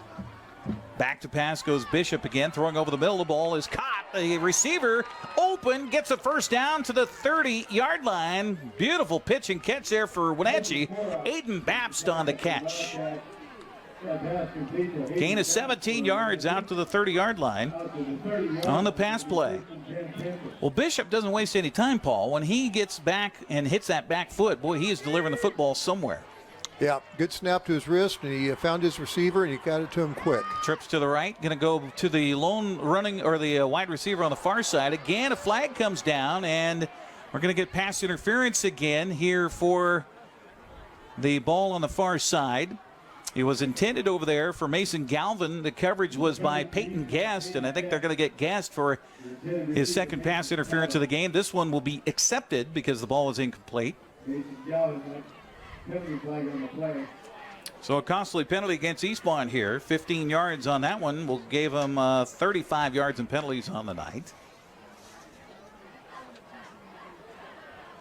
So it's a previous spot foul. So they'll mark it off from the 30 out to the 45. Of course, it was earlier in this game, Galvin came up with an amazing catch over the top of Guest, collecting the ball on the back of his helmet. So first down for Wenatchee after the big penalty at the 45 of the Panthers. Bishop again back, looks left, now back right, throws over the middle. The ball caught by Babst again. He's got a first down and more, and he's across the 35 and down, finally spilled at about the 32-yard line. Well, they're finding something with that little hitch over the middle. And they'll put the ball at the 32. So 22 yards on that pass play. So they're finding a little something with Jackson Bishop and their quarterback here for Wenatchee. Yep, a little bit different style, different look. And good protection up front, we should add as well. Handoff this time, it's Martinez in a big hole around the right side, inside the 25, down to about the 21-yard line. Pass, pass, pass, and then run. Good call by Scott Devereaux. They'll put it at the 21, so a gain of 11 yards on the running play by Martinez. He's had a good first half here for Wenatchee. Again, quickly to the line of scrimmage with 1:47 to go. And faking the throw and then keeping the ball is Jackson Bishop. And he's inside the 15 to about the 13-yard line. Close to another first down for Wenatchee. Going to be a couple yards shy. Now we're going to get a timeout taken by the Panthers. Well, a little spark is what the Panthers need here. And chunking yardage down the field, Paul. Yep, they've spread things out a little bit, which has made that middle of the field open, and there's just been some huge holes in there and some open receivers too. So Wenatchee's found a little kink in the Eastmont defense, and they're taking it to their advantage right now. Jackson Bishop has come in relief of Jake Devereaux. Got 7 yards on that running play, and I think that was a design play. He hit his back foot and then just, boom, went right up the middle. Yep, saw the hole and went going. Our broadcast tonight brought to you in part by Highlander Golf Course and Grill. Plan your next tournament and event today. Call the Pro Shop and schedule your time on their Full Swing S4 widescreen golf simulators. They have games too, by the way. 509-884-4653 is the number to call for Highlander Golf Course and Grill. In fact, on that design run, all the receivers and running backs all went out and then went out to the sideline to keep a nice big hole in the middle of the field for him. Great read by Bishop. Found his way, picked his way ahead for 7 yards. And at the 14 is where Wenatchee has the football right now, threatening to get their first 7 of the ball game. Throws over the middle. The ball is caught. And just like that, Rivers Cook will haul it in for the touchdown for Wenatchee from 14 yards out. The Panthers are not done yet. That pass to Rivers Cook for the Panther touchdown.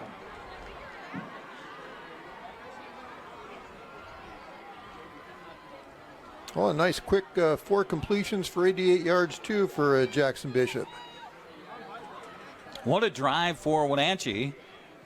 Just when you thought things were not looking so good for the Panthers, they have a little bit of life left.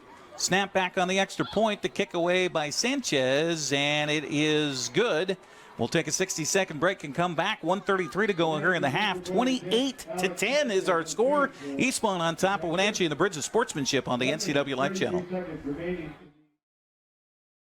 When you call Dick's Heating and Air Conditioning, you're calling on 35-plus years of experience in the Wenatchee Valley. Spending extra time in your home, you may have discovered an unwanted aroma. Stinky feet, pets, who knows what. Call Dick's today about installing their Train Clean Effects electronic air cleaner or a Rheem Halo ultraviolet air purifier. Either way, the air quality in your home will be improved. Proudly servicing all of North Central Washington, call 884-6444 today. I'm Brian Thorpe, and I'm proud to say that Global Car Care is growing. We always do the right thing, and because of that, we're busy, and it's time to hire an experienced automotive technician. We spend as much time with our coworkers as we do our own family. I want them to understand they're not a number here. They're a person with a family, and I want them to be part of this family too. Do you want an owner that understands and respects what you do every day? I'm that guy. Our compensation is the best in the area. I want you to have your career with us. Well, a couple of big penalties helped Wenatchee on that drive. It turns out to be 7 plays, 87 yards, 2 minutes, 5 seconds off the clock. 14-yard touchdown pass from Bishop to Cook. Extra point makes it a 28-10 ball game. Ensuing kickoff will come down to the hands of Colby King at the 5-yard line to the 10, 15 on the return, 20. And then, bam, he is hit hard as he crossed the 20-yard line. Oh, my. Get the name of, or the license plate of that truck that hit him.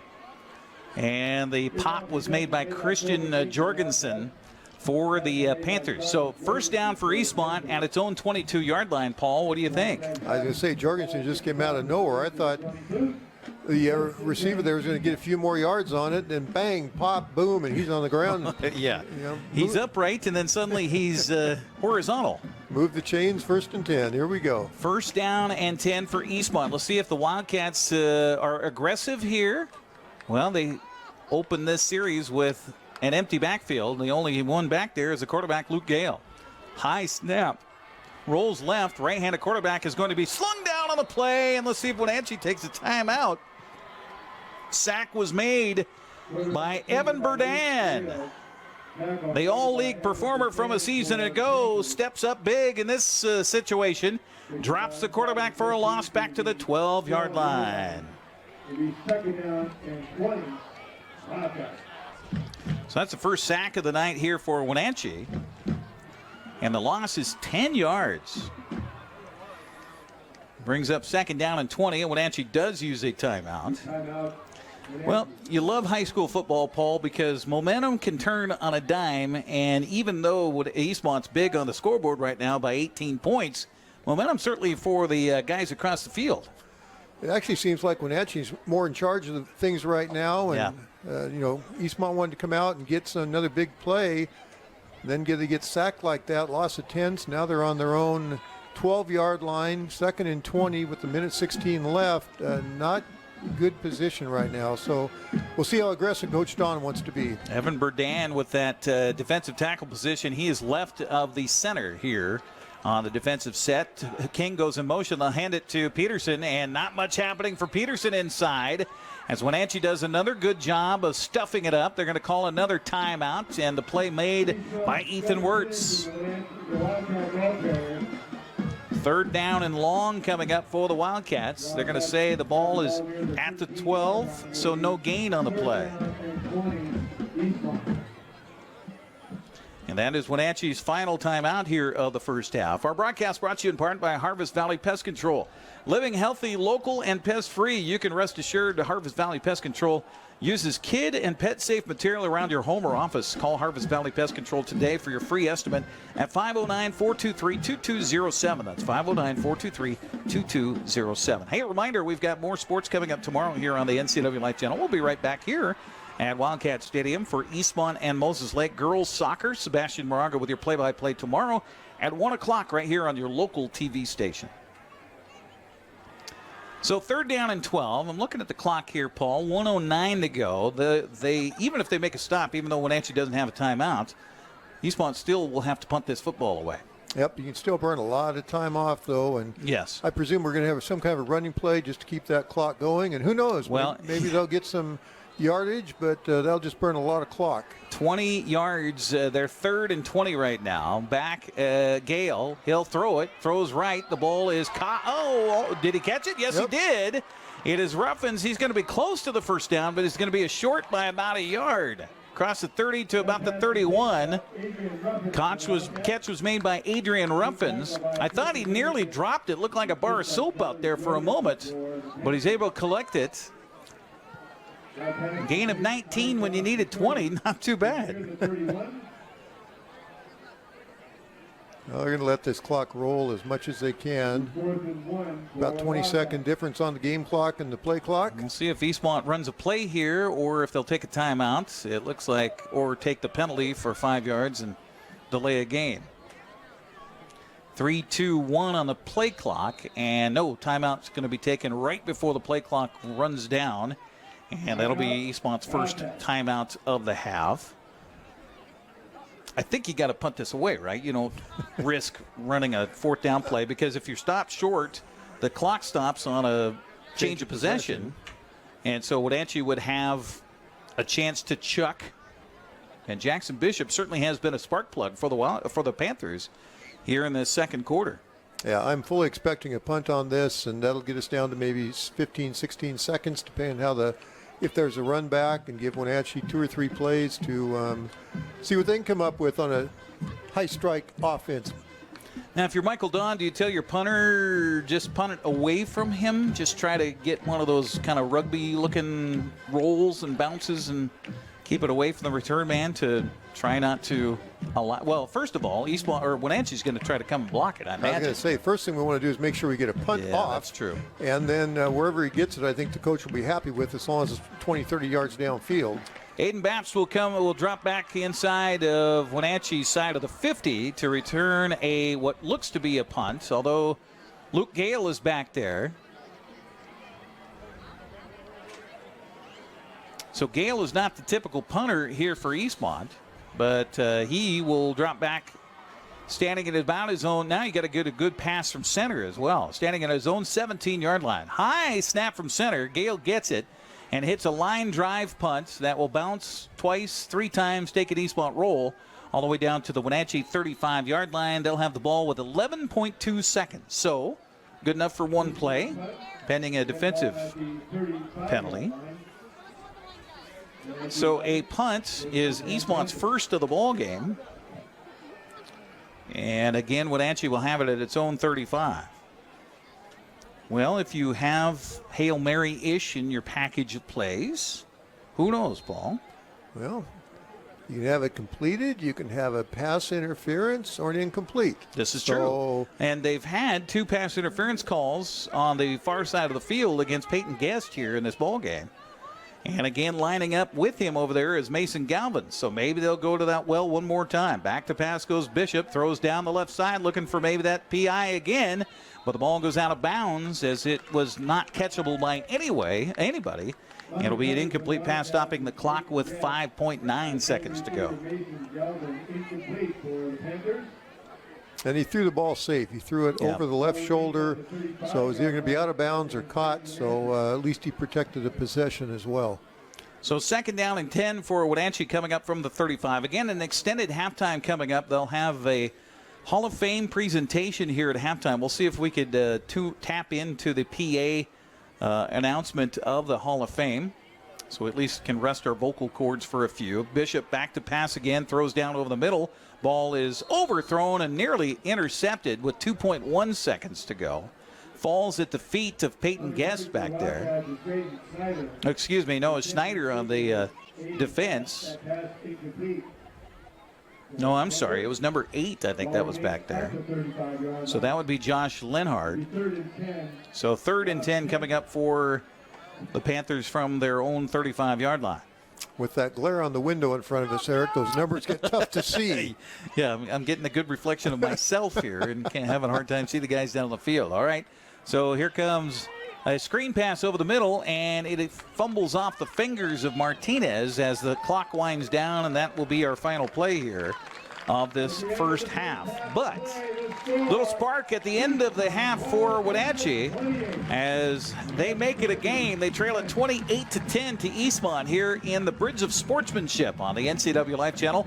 We'll take a 2-minute break, come back more from halftime here at Wildcat Stadium. On the way, thanks for joining us for Big 9 football on the NCWLIFE Channel. Thanks to Les Schwab Tires. I'm a confident backseat driver, but Mom's a little stressed about spending. Remember, deep breaths and watch your speed. Even though we're watching our wallets, Les Schwab is still watching out for our safety.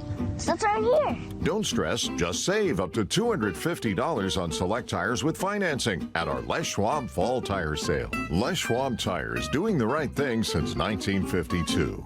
Get your body moving. Tune in for Vibrant Motion, featuring low-impact aerobics hosted by Connie Townsend. These workouts are great for all ages. Vibrant Motion brought to you by the Wenatchee Valley Senior Activity Center, weekdays on the NCWLIFE Channel. You don't have to be a member to enjoy the view and dine in style at Highlander Bar and Grill, located in East Wenatchee. Highlander Golf Course has added 2 state-of-the-art full-swing simulators. Food and drink service is available from our full-service bar and grill, offering breakfast, lunch, and dinner 7 days a week. Indoor and outdoor seating available. Call Shalane, our on-site coordinator, to schedule your special event. Connect with us on Networked as we introduce you to the people and organizations who are leading innovation in the region. Get inspired, engaged, and networked right here on the NCWLIFE Channel. We were in Roseburg in the early 80s. Our oldest son, Dan, was a defensive back, a starter on that team. They in fact, became Oregon State champions, setting the first undefeated 14-0 season in Oregon's history.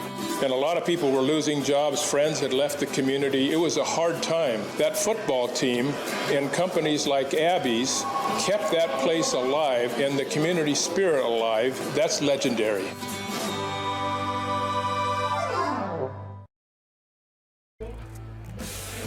Welcome back. We're here at halftime, 28-10 our score. Eastmont on top of Wenatchee in the Bridge of Sportsmanship. Let's go down to the field and listen in for public address announcer Pat Haley and the announcement of the Hall of Fame inductions here at Eastmont High School. Athletes teach good scholarship, good citizenship, and the values that are necessary for success in life. This past June, the Hall of Fame Board of Directors reviewed many candidates, and among these applicants, 5 Wildcats were selected for their athletic achievements and contributions to Eastmont High School here in Annapolis. I ask you to direct your attention to the field, where at this time we recognize and honor the Wildcat Athletic Hall of Fame class of 2022. The inductees are being escorted by members of the Wildcat cheer team.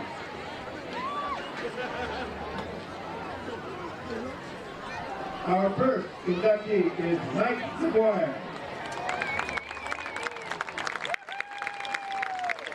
Mike McGuire was basketball head coach from 1971 to 1986 and head cross-country coach from 1972 to 1978.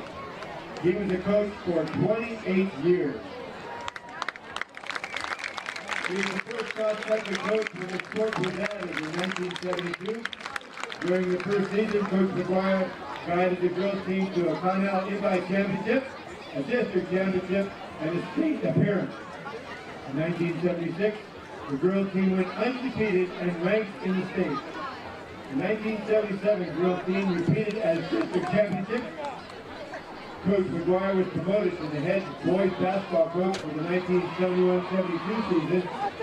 After 15 years as head coach, his team won 5 league championships and 3 state appearances. Over the course of his career as head boys basketball coach, Mike's teams were ranked high in the state ranking as 2 years, finishing with the #1 ranking at the end of the season. Congratulations, Mike McGuire.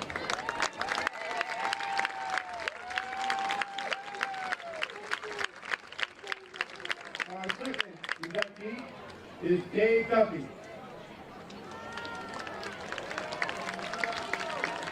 Representing his dad is Eric Duffy, Eastmont graduate, 2001. Coach Duffy served Eastmont not only as a teacher, but as a longtime coach in multiple sports. Dave served as the boys' assistant wrestling coach for 22 years. He was head girls golf coach for 10 years and head boys coach for 6 years. Under his coaching, the girls golf team were league champions in 2006 and 2007. The 2016 was undefeated and won the WIAA state championship. Coach Duffy guided teams to multiple state championship finishes. In 2007, the girls golf finished third, and in 2008, the boys team finished fourth, and the boys team finished sixth. Congratulations, Dave Duffy.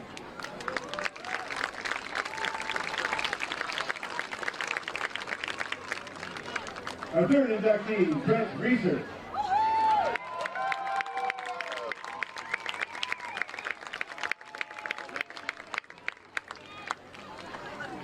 Brett is a graduate of the class of 1993. Brett earned 11 varsity letters at Eastmont. 3 in football, 4 in wrestling, and 4 in track and field. Brett was awarded the most valuable player and the most inspirational awards in football and wrestling, and earned Team Captain's Award in football, wrestling, and track and field. Brett was district championship in wrestling and track, competing in the districts in the shot put. In wrestling, Brett finished in the top 10 in the state tournament 3 times. 4th place in 1991, 3rd place in 1992, and 4th place in 1993. Brett also finished 7th in the WIA state track meet in the shot put in 1993. Brett participated in the football state all-star game in 1993. Brett played college football at the University of Idaho. Congratulations, Brett Reeser.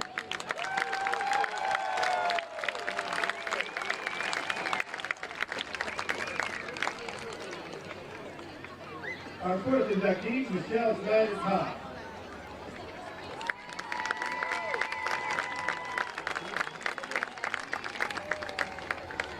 Michelle graduated from the class of 2005 with a 3.77 GPA. She's a multi-sport athlete that found success at all levels. Michelle played and lettered in 1 year as a soccer player for Eastmont. She was selected honorable mention all-conference in 2002-2003 before making a hard decision to concentrate her efforts on softball. Within softball, she found her greatest accomplishments and accolades. She earned 3 letters in softball, league all-conference, and as a second baseman in 2003, team most valuable player in 2004-2005, team offensive player of the year in 2004, first team all-conference shortstop in 2004 and 2005, Big Ten defensive player of the year in 2004, team captain award in 2005, North Central Washington athlete of the year, finalist in 2005, and selected as the second team all-state shortstop in 2005. At Eastmont, she also served as an active member of the National Honor Society. Michelle went on to play softball at Florida State University on a scholarship. At FSU, she was a 4-year starter and letter award winner. Michelle kept playing after college. She was a member of the USA Baseball Women's National Team from 2011 to 2019. During that time, she played in 4 World Cups, 1 Pan American Games, and 1 Pan American Championship. Congratulations, Michelle Snyder-Cobb.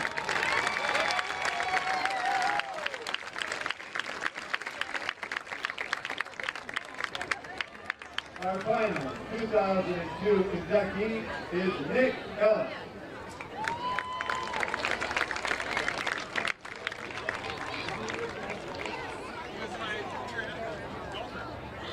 Representing Nick is his brother Spencer.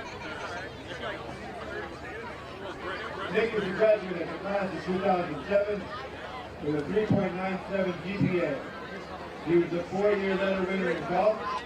Nick was also first team all-conference as a golfer. Each year he was a student athlete at Eastmont. Nick won the WIA state individual title in 2006 and was selected to the WIA all-state team also that year. Nick holds the school and league scoring records with a 68.9 score. During his high school years, Nick also competed in the Washington State Teen Junior America's Cup, finishing third and qualifying for the Junior Worlds in San Diego, California in 2006. After high school, Nick competed for Washington State University. He was a 4-year letter winner as a Cougar. And in 2010, Nick played in the U.S. Amateur. Nick spent time as a golf professional playing in the PGA Tour Canada in 2013. Congratulations, Nick Ellis. Well, there you go. A little ceremony here at halftime at Eastmont's Wildcat Stadium, celebrating the class of 2022 and their induction into the Eastmont Hall of Fame. Again, congratulations to Mike McGuire, Dave Duffy, Brent Reeser, Michelle Snyder-Cobb, and to Nick Ellis. We'll take a break, come back, get you a recap of the first half and some halftime stats. It's all coming up here. We're at the Bridge of Sportsmanship halftime, and it is Eastmont leading Wenatchee 28-10 here on the NCWLIFE Channel. Are you dealing with a pest or weed issue and you just don't know what to do? We use the best pest control methods approved for areas with kids and pets. Whether it's rats, mice, ants, or spiders, Or something else altogether. We provide the coaching and solutions you're looking for. And you can know that your dollars are supporting a local, family-owned and operated business. Allow us to help you get back to living healthy and pest-free. Harvest Valley Pest Control. The newest generation of GMC Sierra pickups offer the most advanced technology, the strongest selection of powertrain, and everything else you need to work hard, play hard, and explore the boundaries of the Wenatchee Valley and beyond. Take a look at the latest, most luxurious and durable trucks on the market. You will see why GMC is not your grandfather's pickup. You want to bet, kid? The NCWLIFE Channel offers marketing packages that help you build your brand and sell your products and services. From traditional TV ads to targeted digital campaigns, let us help you build your customer base. Call NCWLIFE Channel today. Hi, my car's making a funny noise. Not a problem. We'll take care of you. Global Car Care's technicians are ASE Master Techs and well-versed in the more refined methods of vehicular diagnostics. Number 3 piston and rings have a slight loss of compression, down to 108 pounds. Your transmission is slipping. You're gonna need a service. Looks like you all set. These guys? They're good. Oh, and your spare is flat. Global Car Care, Wenatchee's top shop. Watch Vibrant Living, brought to you by the Wenatchee Valley Senior Activity Center. Find out about programs and activities for ages 50 and over, and meet amazing seniors who contribute to our community. New episodes Sundays at 1:30 p.m., replayed throughout the week on the NCWLIFE Channel. Eastmont Cheer Squad is entertaining the crowd here at halftime at Wildcat Stadium, where the Eastmont Wildcats enjoy a 28-10 lead here at half over the Wenatchee Panthers in our Bridge of Sportsmanship coverage on the NCWLIFE Channel. Eastmont won the toss, elected to defer to the second half. Wenatchee came out with its first drive of the game, was able to get a couple of first downs, but the drive stalled at their own 39-yard line. They punted the ball away, and Eastmont took it over with 6:26 to go in the first quarter and no score. But it only took 2 plays for Eastmont to get on the scoreboard as Colby King took it in from 62 yards out, a 2-play 65-yard drive. The touchdown, 58 seconds off the clock. The point after touchdown made it a 7-0 Eastmont lead with 5:28 to go in the first, or make that 5:38 to go in the first quarter. Wenatchee's second possession, they were able to get another first down. They got it to Eastmont's 22-yard line, but a 31-yard field goal was up and good, so it capped an 8-play, 66-yard drive. So just like that, it was a 7-3 ball game with 2:40, or make that 2:16 to go in the first quarter. But Eastmont didn't take long to score again. A 4-play, 62-yard touchdown drive, taking 2 minutes and 16 seconds off the clock. It was Luke Gale hitting Colby King on a pass pattern over the middle. He took it in from the rest of the way. 42 yards on the touchdown pass. And with 11:51 to go in the half, Eastmont extended the lead to 14-3. Wenatchee again was able to, get the offense going after a turnover. It was a kick return fumble by Adrian Babst. It was recovered by Lenhard for Eastmont. The Wildcats got the ball at the 15-yard line but couldn't do anything with it. They tried a field goal from the 18-yard line, and the field goal was no good. And the score remained at 14-3. Wenatchee got the ball yet again, got another first down again, but then had to punt the ball away. 37-yard punt gave Eastmont the ball at its own 23-yard line. This time Gale would hit Adrian Ruffins on a 77-yard pass play. Just 12 seconds off the clock, one play, the touchdown, and Eastmont upped its lead to 21-3. Another first down for Wenatchee on its ensuing possession. They got the ball out near midfield, but then the drive stalled again. They punt the football away. Another drive by Eastmont. I don't know if you could call it a drive. It was only 2 plays. Austin Ruffins ran for 47 yards and a touchdown, and that made it 28-3 with 3:43 to go in the half. It would seem that it's all Eastmont, and they're going to walk away with this one. But no, Wenatchee gets the ball back at its own 18-yard line, and after a second down at the 13 and a third down at the 13, they would get a big pass play over the middle out to the 30. Then a pass interference call, and they would suddenly find themselves in Eastmont territory, and Jackson Bishop at quarterback, he was the key of the drive as he would hit Rivers Cook on a 14-yard touchdown pass. Wenatchee broke the scoreboard as it had been a while, in fact 3 years since they were able to score against Eastmont in a touchdown variety. The 7-play, 87-yard drive took 2 minutes and 5 seconds off the clock. It made the score 28-10, and that would be the end of our first half. Eastmont would get the ball back, but punt the ball away. Wenatchee got it back at its own 35-yard line, and 3 incomplete passes, and that would wind out the half. So again, 7-3 at the end of 1 and 28-10 at the end of 2. We still have a lot more football to come. We're going to talk about the stats with Paul Collard as we continue here at halftime. It's the Bridge of Sportsmanship with Eastmont leading Wenatchee 28-10. We're back with more right after this. When your heating or cooling system is giving you trouble, call the diagnostic doctor from Dick's Heating and Air Conditioning.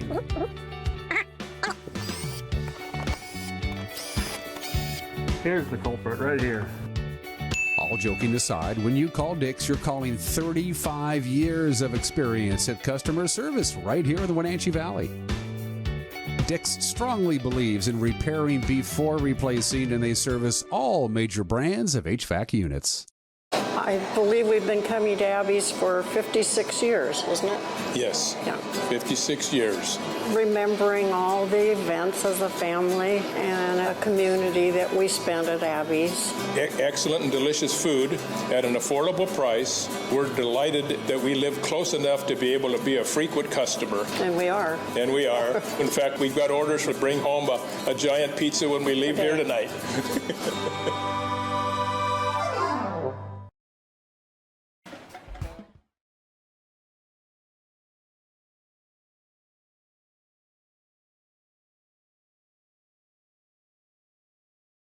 Happening statistically here in this one, and well, it's been, as we mentioned, the big plays for Eastmont in that first half, but Wenatchee can't feel too bad about what they were able to do offensively.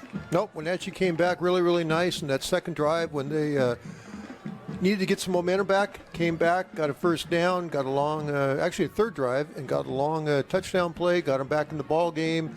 And that momentum really switched things around. And if up here in the booth, if you didn't know what the score was, you'd actually think Wenatchee might have been doing a little more damage. Definitely. So it definitely changed. Eastmont, pretty much controlled the first half, but big play offense. If there's about 5 plays there in that first half that didn't happen for Eastmont, be a completely different ball game right now.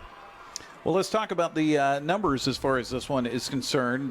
First of all, for Eastmont to, again, have those big plays, so I imagine that helped them offensively as far as the yardage is concerned. Yep. Luke Gale, 6 passes for 161 yards. Receiving yards, Adrian Ruffins, 1 catch for 77, and Colby King had a 42-yard receiving pass as well. As far as rushing, Austin Ruffins is leading the group with 6 carries and 99 yards. Next is Colby King. He had 1 rush for 62. His second rush was for 6, so that really brought his average down. So he has 68 yards on 2 carries in the first half. Gunnar Peterson had 3 carries for 11 yards. And Luke Gale got sacked, so we had a negative 10 yards for him. And Eastmont also finished with 35 yards of penalties in the first half. As far as the Wenatchee Panthers, Mr. Anthony Martinez was the workhorse the full first half, 17 carries, only 40 yards, but he had several sacks along the way as well for negative yardage. Jack Frugy had 3 carries for 15 yards.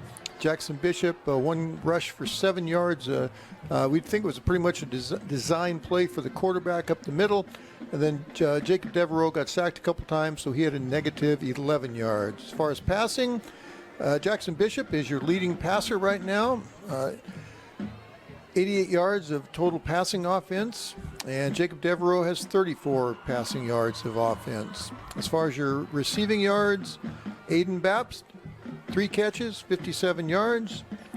Mason Galvin, 1 catch, 26 yards. Ethan Worst, 1 catch, 17 yards. And Rivers Cook, 1 catch for 14 yards.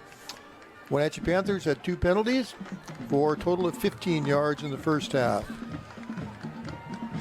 And as we said, just the Wenatchee Panthers really seemed like they were, in the middle of the second quarter, they were coming back, kind of getting more control, even though they're down the scoreboard.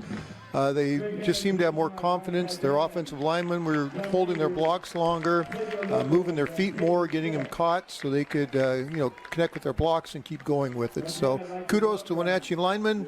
Did a much better job the second quarter. But right now, Eastmont is in total control, 28-10. Mr. Granstrom. 168 yards rushing, 161 yards passing. We'll put the Cedar Woolley math in effect here. 329 yards of offense for Eastmont in the first half. 173 total yards of offense for Wenatchee in that first half. And most of that came in that second quarter. Most of that came on that one drive, as a matter of fact. So Eastmont won the toss. They elected to defer, so they have the choice here. So I assume they'll choose to receive the football to start this second half of play in our Bridge of Sportsmanship, brought to you by Les Schwab. Les Schwab takes your safety seriously every time you stop by. Also by Sangster Motors, family-owned and operated, home of the all-new electric Hummer pickup and SUV. That's at Sangster Motors. Reminder, we'll have soccer tomorrow here on the NCWLIFE Channel. We'll be back right here at Wildcat Stadium, where Eastmont will take on Moses Lake. And that will be with Sebastian Moraga at 1 o'clock tomorrow afternoon. On Tuesday nights, we'll have more soccer, as Sebastian will have the call of West Valley and Wenatchee in girls soccer from the Apple Bowl. And then next Friday, a week from tonight, we'll be over at the Apple Bowl, Lee Bofto Field of the Apple Bowl for Wenatchee and Eisenhower.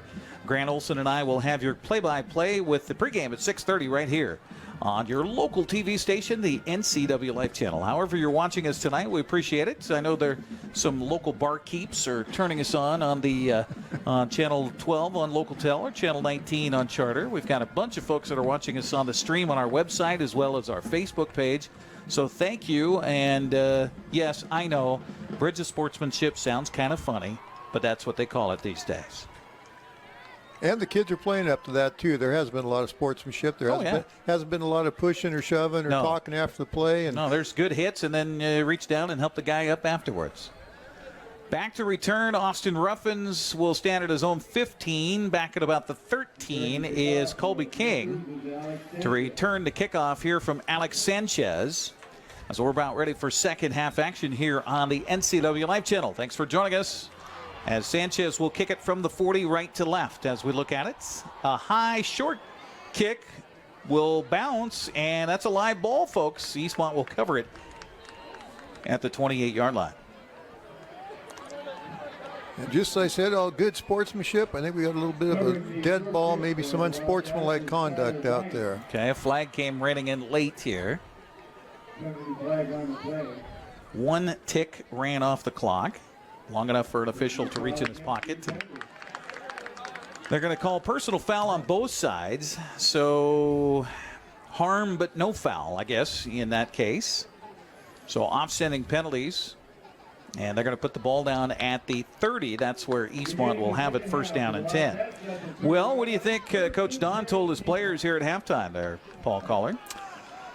I think you just said keep it going. Yeah. You know, keep your blocks, keep your head up, keep tackling, just do the basics, the fundamentals, and stay focused. You know, Wenatchee's proven they can score, they can come back tonight, so I'm sure he just told his kids just it's 0-0 at halftime, and let's take the second half and win the second half, and we will win the ball game. I think Wenatchee had the momentum towards the latter portions of that second quarter. They got their touchdown and were able to make a stop defensively, got a punt, and had some opportunities. And we're going to get a substitution here. Damian Arellano comes out here for Eastmont. I don't know if there was an ejection there. The officials were involved in having him removed from the lineup out there. I didn't see the signal for an ejection from our referee, Dennis Brandstetter. But nonetheless, Luke Gale will turn, hand it off to Gunnar Peterson, and Peterson picks his way ahead for a gain of 5 out to the 35-yard line. So Peterson hasn't had very many gains or very many chances in this game so far, and Eastmont going to go with a hurry-up offense. Second down and 5. Gale, I think, looked like he bobbled the snap, hands it off to Peterson. He gets through the line, gets through everybody, and is going to get all the way to the end zone. 65 yards on the touchdown run, and again, Eastmont, big play, cat night tonight. Huge hole, Eric. Even you or I could have got through that one, I think. Again, just some basic missed tackles and trying to arm wrap them and not just grabbing them and getting them down. Well, the touchdown plays for Eastmont tonight, the drives, 2 plays, 65 yards, 4 plays, 62 yards, 1 play, 77 yards, 2 plays, 75 yards, and now this one, 2 plays and 70 yards. 65 yards on the touchdown run by Peterson. So what you're telling me then is we don't have very many first downs in the game. No, Eastmont Cats get a first down tonight. Not for Eastmont, that's for sure. Here's the point after touchdown, and it is good. We'll take a 60-second break and come back. 11:29 to go here in the third. And Eastmont comes right out and strikes 35-10. They lead the Bridge of Sportsmanship. We're back on the NCWLIFE Channel.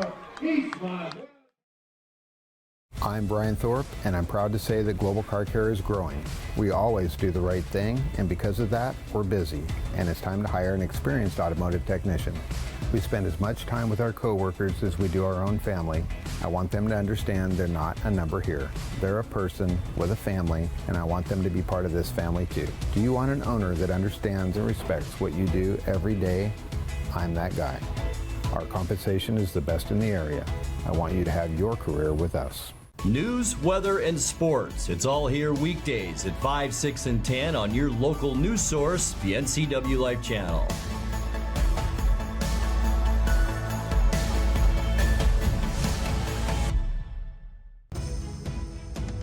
Hello, television family. Grab your cup of coffee each weekday morning and join me. I'm Dan Kuntz, the host of Wake Up Wenatchee Valley. It's Wake Up Wenatchee Valley. It's everything you need to start your day. We're live and we're local at 7 a.m. every weekday on the NCWLIFE Channel.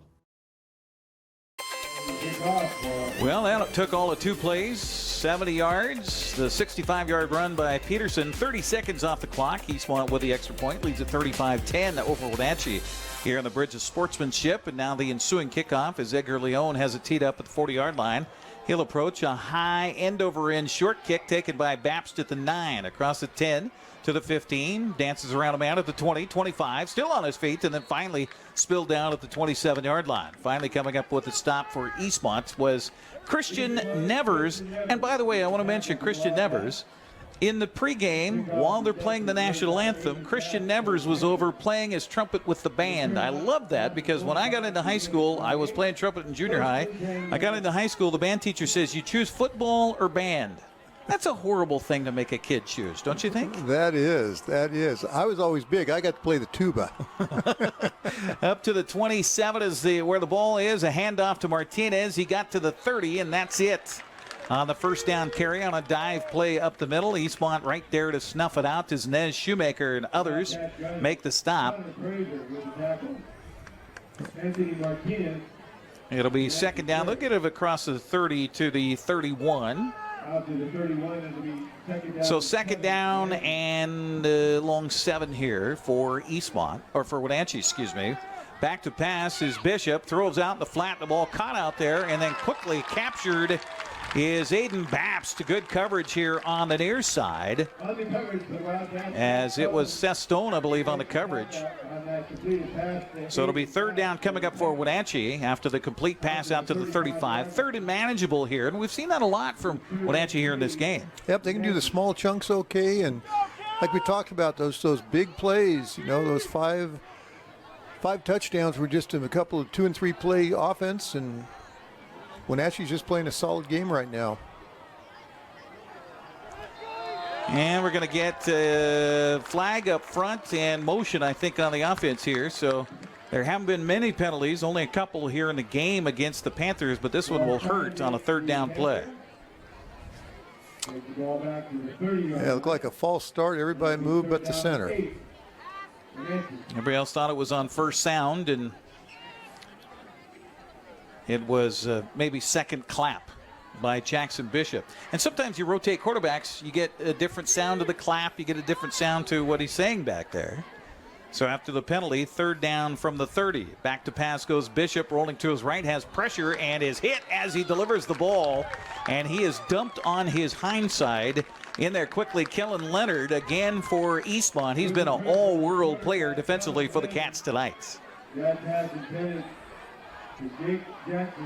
it's amazing what one negative play can do to your entire series. You get one negative play on a false start, and then Leonard gets through. So fourth down coming up from the 30, and it will be a punting situation. We're going to have to use a timeout. Will Eastmont here, as they could not get their personnel correct on the punt return team. We'll keep it right here as we get this timeout taken. It'll be a short one on the field. First timeout for Eastmont, and I know Coach Michael Dunn not happy about having to use a timeout there. No, he doesn't look happy from way up here in the heights of the Eastmont Stadium. In fact, he's walking away from the huddle. He's so mad right now and swinging his hand, and just I'm sure his blood pressure is up right up. And, we talked earlier, Eric, out of a lot of those penalties, they're all pre-snap penalties. Yeah. Where no excuse for a pre-snap penalty. You should know your count. You should have everything taken care of. So those pre-snap penalties just make it awful tough and cost Wenatchee here this series. Yep, they're looking at 4th and 10 with a punting situation as they will punt the football away. And, you've got experience on that offensive line here for Wenatchee, too. They're all seniors on the starting offense. So the Panthers look like they're going to punt the football away as Juan Rios is in there. Back to return is Graydon Schneider. Punt away, wobbly kick will hit short and then take a Wenatchee bounce and collected by Schneider at the 34. Dances up the far sideline by the numbers and is spilled down at about the 44-yard line. That's where Eastmont will have its next possession. Our broadcast here on the NCWLIFE Channel brought to you in part by Abby's Pizza. For more than 50 years, Abby's has proudly served the Northwest with toppings to the edge, 100% real cheese and freshly rolled dough. Make it an Abby's Pizza night tonight. That was a nice 10-yard run back he had, too. Let the ball bounce a couple times, and it bounced up in him. And defense starting to come down, but he was able to sneak in between and got hit and still got 2 or 3 more yards for a 10-yard run. Yeah, up near the 50-yard line. Eastmont will have it at the 44 here on a first down and 10. Ball left hash mark. Luke Gale looks over a 3-man defensive front, and Eastmont moved quick and first, and that's the penalty against the Wildcats, their 5th of the night. Yeah, we just talked about pre-snap penalties, another dead ball false start. So now instead of 1st and 10, you got 1st and 15. Well, and sometimes, when it's a wideout that moves like that, too, they should be watching the ball. If they can't hear the quarterback, they should be watching that ball for the center to snap it. But sometimes, especially high school football, you get those wideouts that move like that. You wonder if the play was coming to them. They're so excited to get in their pass pattern. They're so excited to do their thing that you wonder if it was coming his way. So back at the 39 now, and the handoff to Peterson, and he almost lost the football as he spun down back at about the 43, just short of the original line of scrimmage here. The Wenatchee defender coming up, and Ethan Wirtz had a helmet in there, and there was another arm that was grasping at the football as the running back, Peterson, carried it ahead. So it'll be second down here for Eastmont, and they'll put the ball at the 43-yard line. So second down, 11 coming up for the Wildcats. Into the game and splitting out wide right is Adrian Ruffins. He's got a big pass catch here on the night for a touchdown. Gale puts a man in motion, hands it to the second man. Peterson spins, but then he spins right into the arms of Jack Flugie, who's had a good night tonight here for Wenatchee. A couple of good runs on the offensive side and a good defensive play there. Going to be third down and 10 coming up as the Wildcats have it back at the original line of scrimmage. It'll be third down now and 9, Eastmont. Eastmont leading it again here, 35-10. Happy to just chew some clock and wind some time here in this 55th meeting between these two high schools. Gale back, fakes the handoff, has pressure. Burdan in his lap, throws, and we're going to get a flag down. The ball is caught at the 45 of Wenatchee, but I think this one's coming back, probably a hold against the offensive line. Adrian Ruffins for the Wildcats. Ruffins came down with a football. He comes off the field a little gimpy here. And the initial indication is a hold against the offense. Penalty flag, whenever it comes from either the referee or the umpire, pretty good indication that that's coming against the offense. So that penalty is now 6 penalties and 50 yards on the night for Eastmont, and that is a spot penalty. We're talking about that in the first half where we had a holding penalty, but it was against a defensive lineman. That's what kind of caused us a little trepidation on how that should have been adjudicated. And they did enforce the penalty from the previous spot, where if it's against the offense on a hold, it's a spot foul. So that puts the ball all the way back after the penalty here to Eastmont's 33-yard line. So third down and gargantuan here for the Wildcats. Gale back, pumps left, now has pressure, now going to be dropped for a sack on a play. Evan Burdan with his second sack of the night, drops him on his can at the 26-yard line. Luke Gale is tackled by... So fourth down coming up for the Wildcats. They'll put the ball at the 25, so that sack. Loss of 8 yards on the play. And Edgar Leon, who is again playing his first football game ever, is out there to punt the football away. So first you got to think about the snap, and then you got to think about putting the foot into it. Wenatchee's slow getting a extra body on the field. They finally do. The snap is high. Leon somehow got rid of it. How about that? Nice kick. And it hits a helmet of a Panther. The ball is loose. Who's going to cover it here? That could be Eastmont football if it is covered by a Wildcat. Leon did a fantastic job of collecting the high snap first of all, and then punted the ball away, and it will be covered by the Panthers. Wow, lucky there because the ball struck the helmet of one of Wenatchee's men going back to help on the block. Very lucky on that play. You don't see that very often either, Eric. No, definitely not. So they'll put the ball down at the 32 of Wenatchee. So Panthers have it, trailing at 38-10 with 7:28 to go. Snap back to Bishop. Looks left, throws left, ball caught out there. Trying to get away from the defense was Caden Vial on his first catch of the night, and he'll take it out to the 39-yard line, a gain of 7 yards on the first down play.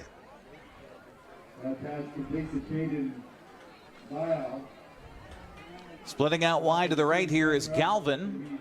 2 receivers wide left for Bishop with Martinez behind him in the backfield. They'll turn, hand it to him. Eastmont was kind of slow making adjustments up front. Martinez has a first down before he's finally knocked down at the 45-yard line. Wenatchee did a good job of just quickly getting that snap away while Eastmont was shifting things up front. The tackle made by Jesus Villa. And we have a Wenatchee lineman slow to get up. Finally up to his feet is Vincent Goforth. Looks like he's going to be okay and stay in the game. But it will be a first down after the 6-yard gain on the handoff to Martinez. He's been the workhorse tonight. 19 carries already for 48 yards. 3 receivers wide to the right. 1 back is Martinez along with Bishop in the backfield. Bishop back to pass, has time. Now steps up in the pocket, wants to run it. And he's going to be hit and then finally dropped across midfield into Eastmont territory. Down to the 48 again, Jesus Villa on the tackle. With the tackle for the Wildcats. Gain of 7 yards on the running play for Jackson Bishop. Well, he hasn't taken it himself too many times, but he's been successful when he has. Yep, 2 carries, 14 yards. That's a nice average, 7 yards a carry. Caden Vial will split out wide to the right here. Babst is the slot man right. Bishop, and then there should have been a flag, and they're going to blow this one dead as Martinez started to stutter step behind the quarterback. He thought it was on 1, the play was on 2, and 5 yards going to come against the Panthers. Another mental mistake. Pre-snap penalties come back to haunt you. Well, and Wenatchee's not been able to recover from those here tonight. Whenever they had a penalty or something that was a negative play, we'll see if they can counter that this time around. Good point, Eric. So they'll put it back at the 47 of Wenatchee. So they're going back and forth across the midfield stripe here. It'll be 2nd down and 8 after the penalty. 3 receivers right for Bishop. Jackson back, has the time, now throws over the middle. The ball is caught. It's a little screen pass, and is it Martinez that makes the catch? It's good enough for a first down as it gets inside the 45 down to the 43. It is Martinez who collects that screen pass. Well set up. The offensive line waited. They let the defenders go through, and a beautiful play call. First down for Wenatchee at the Eastmont 43-yard line. So a gain of 10 yards on that play gives Wenatchee a new set of downs at the 43. Bishop again quickly wants to pass again. He's got pressure, throws out in the flat, the ball picked off, and we got a pick 6 possible here for Eastmont. Back the other way on the return is Josh Lenhard. He will take it all the way. We do have a flag down, however, after the touchdown return on the interception of 45 yards, but hold on. Looks like we have a roughing the passer penalty. So that will be negating the play. Coach Michael Don is getting a few extra words in to the earbone of Dennis Brandstetter, our referee here tonight. As you can hear one of the Eastmont fans below us saying that that is not roughing the passer, but the officials on the field a lot closer than we are here. And so they call that in our vernacular making a play with clean hands, right? Yep. The play, great play on the interception return and the apparent interception return for a touchdown. However, it was not done with clean hands, meaning there was a penalty on the defense before the pass was intercepted. So roughing the passer is the call, and that is the 7th penalty for 65 yards against Eastmont tonight. So after that penalty, it'll be a first down for the Panthers, and that'll be all the way to the Eastmont 28-yard line. Huge play right there in this game. That touchdown could have almost sealed it, but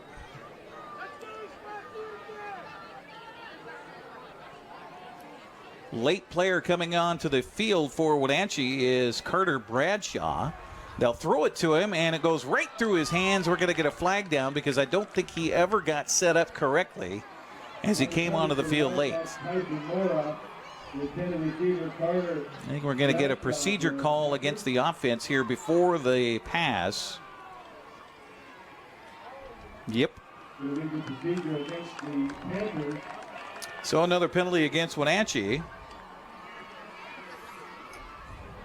Well, 3rd game of the season, Paul. You expect to see, I guess, things not be running at high gear.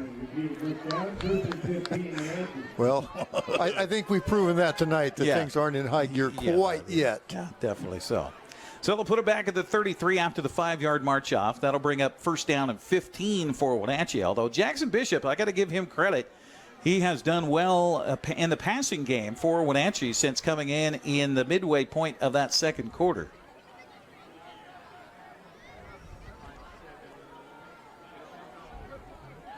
So now Kirk Lyons, the line judge, is going to come over and talk to Michael Don about the penalty. I guess the question was, since it was an incomplete pass, do they want to take the down or take the penalty? All right, that's one of the things I was thinking, too, because it would have been 2nd and 10. Yeah. But they got a pretty good kicker, does Wenatchee, so you want to try to keep them out of field goal range, no matter what the score says. Bishop gets the shotgun snap, steps left, throws left. The ball caught at the the 15, and inside the 10 to about the 9-yard line. On the pass catch, Caden Vial. A couple of times he's had room to run there, and another first down for Wenatchee. They'll put the ball down at the 9-yard line, so a gain of 24 yards on the pass play. Wenatchee knocking on the door again here of Eastmont. 2 receivers left here for Jackson Bishop. He'll turn, hand it off to Martinez. Got away from one man, still chopping his feet, and the ball came out late. No, they're going to say the ball was down. The runner was down. The ball did come out late, but no, they're going to say the runner was down by contact at about the 3-yard line. So a gain of 6 by Martinez. Time winding here, 4:12 to go in this third quarter. Eastmont on top, 35-10. Handoff again to Martinez. This time he is caught right at the line of scrimmage. And it looks like, once again, Josh Lenhart getting in there for Eastmont. He's been all over the place here tonight. It's also Praiser on the bottom of the pile. So a gain of a yard brings up 3rd down and goal from the 2. Martinez stays in the backfield to the right of Jackson Bishop. And Bishop tried to hand it off, fumbled it, and now dives into the end zone for the touchdown, Panthers. The fake of the handoff to Martinez was almost disastrous for Wenatchee, but Bishop able to make a good basketball move. He's quite a round baller, and he came up with a football and then dove into the end zone from 2 yards out.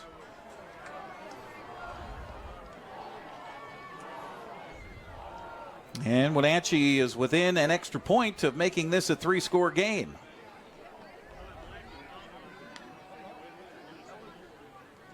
Snap back is good. The spot down, although we got a flag down on the extra point, and it looks like maybe defense was in the neutral zone. Possibly. Officials talk it over here. And it is offsides defense.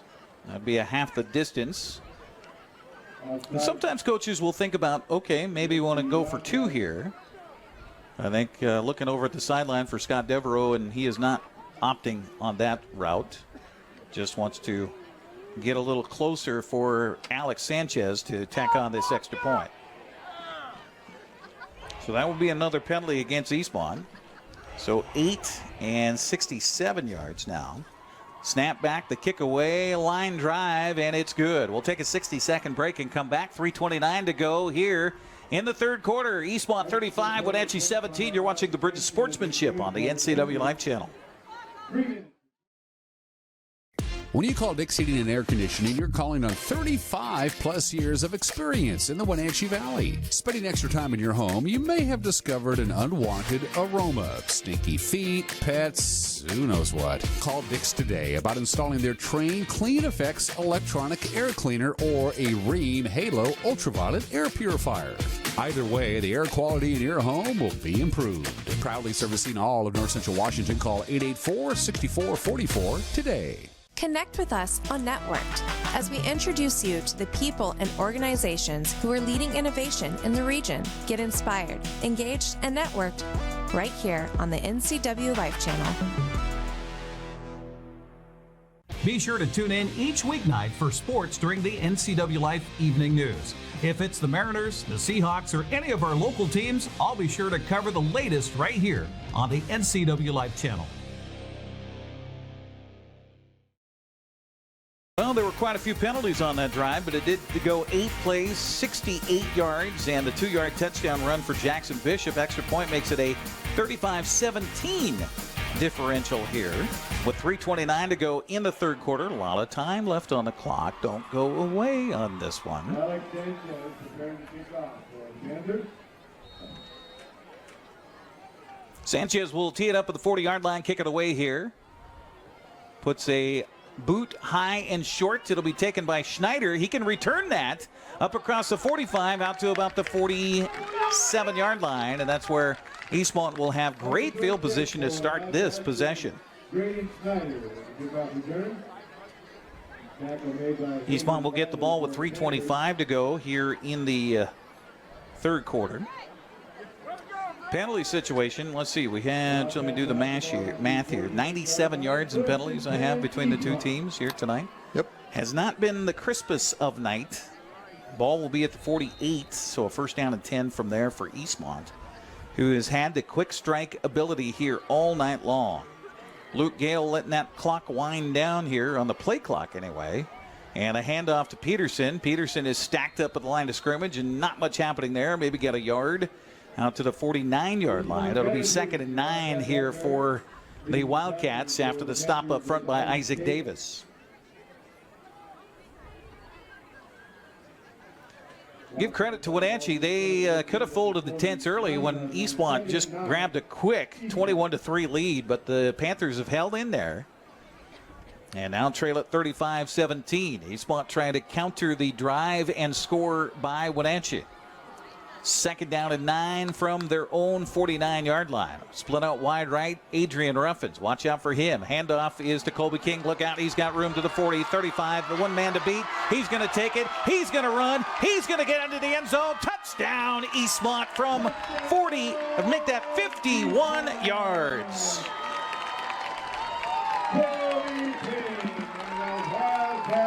Touchdown. Well, we keep talking about the quick play and quick strike capabilities. Another 2-play drive for Eastmont. This time 52 yards, 51 of which by Colby King.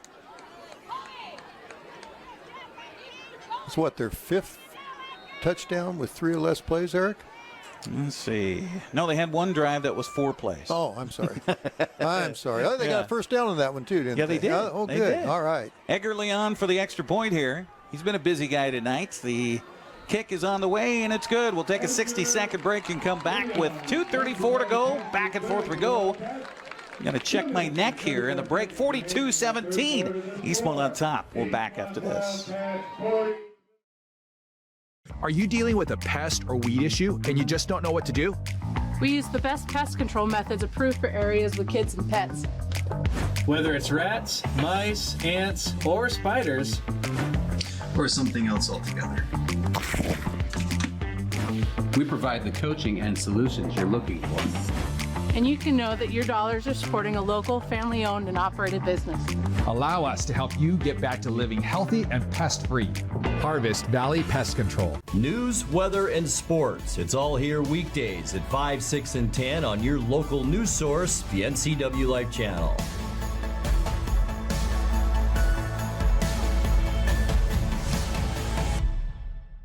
Get your body moving. Tune in for Vibrant Motion, featuring low-impact aerobics hosted by Connie Townsend. These workouts are great for all ages. Vibrant Motion brought to you by the Wenatchee Valley Senior Activity Center, weekdays on the NCWLIFE Channel. Well, another quick drive for Eastmont. 2 plays, 52 yards. The 51-yard touchdown run by Colby King. 1:01 off the clock. And Eastmont on top now, 42-17. Ensuing kickoff, Babst again on the return to the 10, 15, 20. Spun around there at the 20, and that's as far as he's going to go. Now, if you're the officiating crew here, when you've got a game that's starting to get out of reach, got to keep a close eye on some extracurricular on a rivalry game like this. It's been good sportsmanship so far, but you can't rest. You can't rest your laurels if you're the crew out there working this. Yep, definitely. The kids have been playing real good, real hard, and the officials now need to keep their heads to the game too. It gets to be a little bit of a wider score, and officials need to concentrate even more than they normally do right now. Well, Jackson Bishop stays in at quarterback, and why not? He has led Wenatchee to a couple of scores here in this one. Looks left, throws left. The ball is out of the hands of the intended receiver, Caden Vial. Had it, then dropped it. It's actually a good pass because he got rid of the football before the receiver had finished his break and came back for the ball and just couldn't corral it. Second down and 10 for Wenatchee from its own 21-yard line. Yeah, it was almost coming straight towards us. I know. I was ready. Angus, you were ready. You saw me. I saw you. Those quick feet, Eric. You were doing great. Rivers Cook will be one of the 3 receivers wide to the left here for Jackson Bishop. Again, back to pass. He's got pressure, throws over the middle. The ball is caught. How he got that screen pass over the middle, I'm not sure. As Vial came up with it, just went and high-pointed it across the 25 out to the 26-yard line. Gain of about 4 or 5 yards to bring up third down and 5.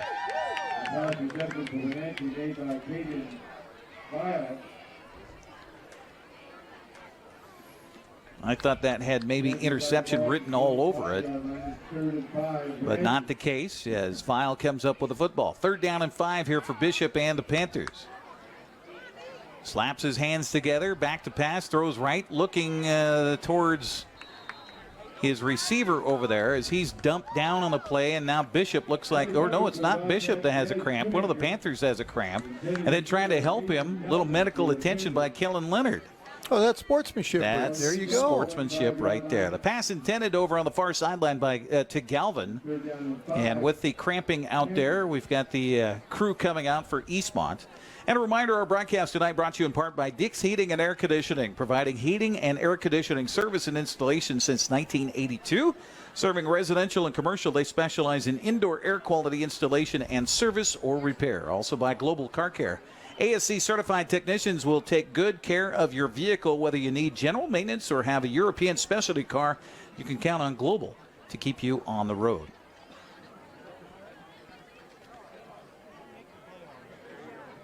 So now over on his hands and knees is the player for Wenatchee. I don't know if that's Martinez that was back there blocking on the play. It was back towards where Bishop was.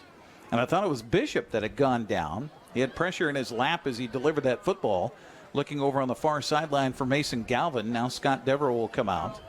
And, in fact, it is Martinez. Well, you said he's been the workhorse here tonight and maybe overworked himself into a situation where he's got some cramping, so they'll get him some fluids on the sideline. Meanwhile, on to punt will be Juan Rios. Yeah, and officially that was 21 carries for 55 yards. This will be the 4th punt tonight for Rios unofficially. Good pass from center. The left foot into it, high and short. And it will take a Eastmont bounce and finally come to a halt at the 40 of Eastmont. So a very, very short punt. In fact, just 14 yards on the punt.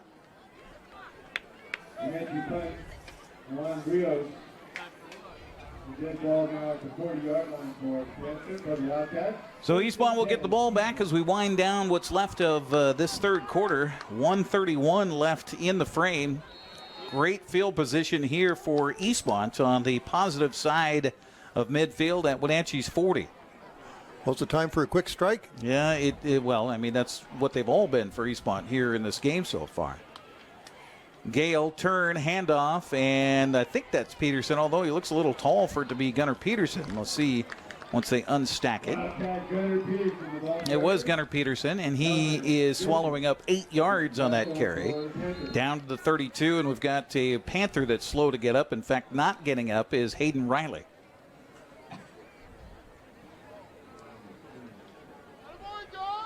So 8 yards on the running play to Gunnar Peterson as they tend to the injured player, and that's not good. He's reaching towards his right knee, and you hate to see that, is Riley. And the officials are sending the players to the sideline, which also isn't good. That's not good. So we will take a break and come back with the injury on the field with minute 17 to go here in the third. 42-17 the score, Eastmont on top. We're back after this here on the NCWLIFE Channel. Hello, television family. Grab your cup of coffee each weekday morning and join me. I'm Dan Kuntz, the host of Wake Up Wenatchee Valley. It's Wake Up Wenatchee Valley. It's everything you need to start your day. We're live and we're local at 7 a.m. every weekday on the NCWLIFE Channel. Watch Vibrant Living, brought to you by the Wenatchee Valley Senior Activity Center. Find out about programs and activities for ages 50 and over, and meet amazing seniors who contribute to our community. New episodes Sundays at 1:30 p.m., replayed throughout the week on the NCWLIFE Channel. I'm Brian Thorpe, and I'm proud to say that Global Car Care is growing. We always do the right thing, and because of that, we're busy, and it's time to hire an experienced automotive technician. We spend as much time with our coworkers as we do our own family. I want them to understand they're not a number here. They're a person with a family, and I want them to be part of this family too. Do you want an owner that understands and respects what you do every day? I'm that guy. Our compensation is the best in the area. I want you to have your career with us. When you call Dick's Heating and Air Conditioning, you're calling on 35 plus years of experience in the Wenatchee Valley. Spending extra time in your home, you may have discovered an unwanted aroma. Stinky feet, pets, who knows what. Call Dick's today about installing their Train Clean Effects electronic air cleaner or a Rheem Halo ultraviolet air purifier. Either way, the air quality in your home will be improved. Proudly servicing all of North Central Washington, call 884-6444 today. News, weather, and sports. It's all here weekdays at 5, 6, and 10 on your local news source, the NCWLIFE Channel.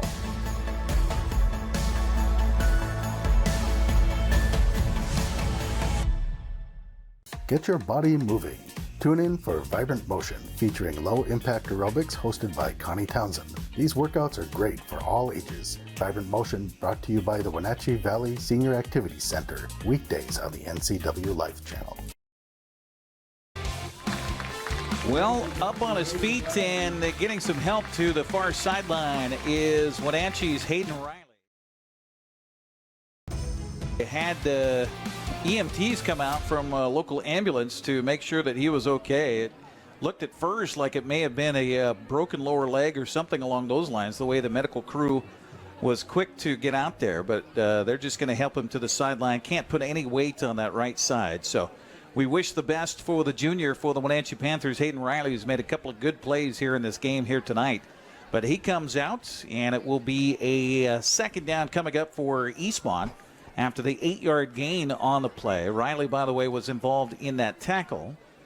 And so second down and 2 coming up for the Wildcats. Luke Gale under center, turns, hands it off to Peterson again. He's corralled right at the line of scrimmage, leaned ahead enough. Looks like he might have enough for the first down. Gathered up there by Connor Christensen and company. And now they're going to say just a little bit shy of the first down yardage. So third down and inches coming up. The width of the stripe, I think, Eric. Your eyes are that good? They are. Oh, that's right. I was an official 26 you're a former years. official, of course. Of course they're correct.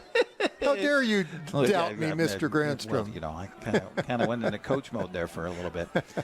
Man in motion, throwing out in the flat. The ball caught out there by Eastmont and ahead for a first down down to about the 25-yard line.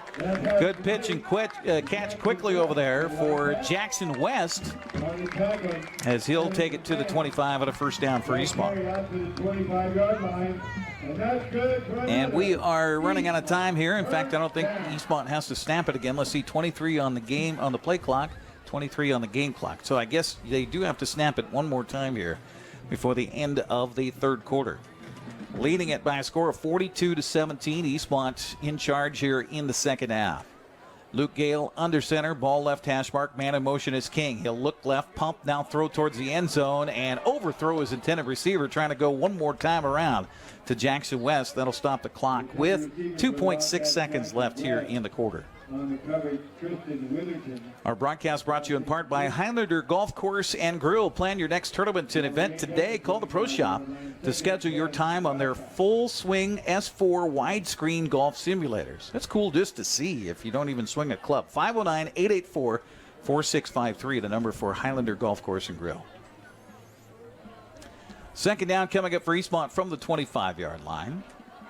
Gale, turn, handoff. It will be Peterson again, and short yardage for Gunner.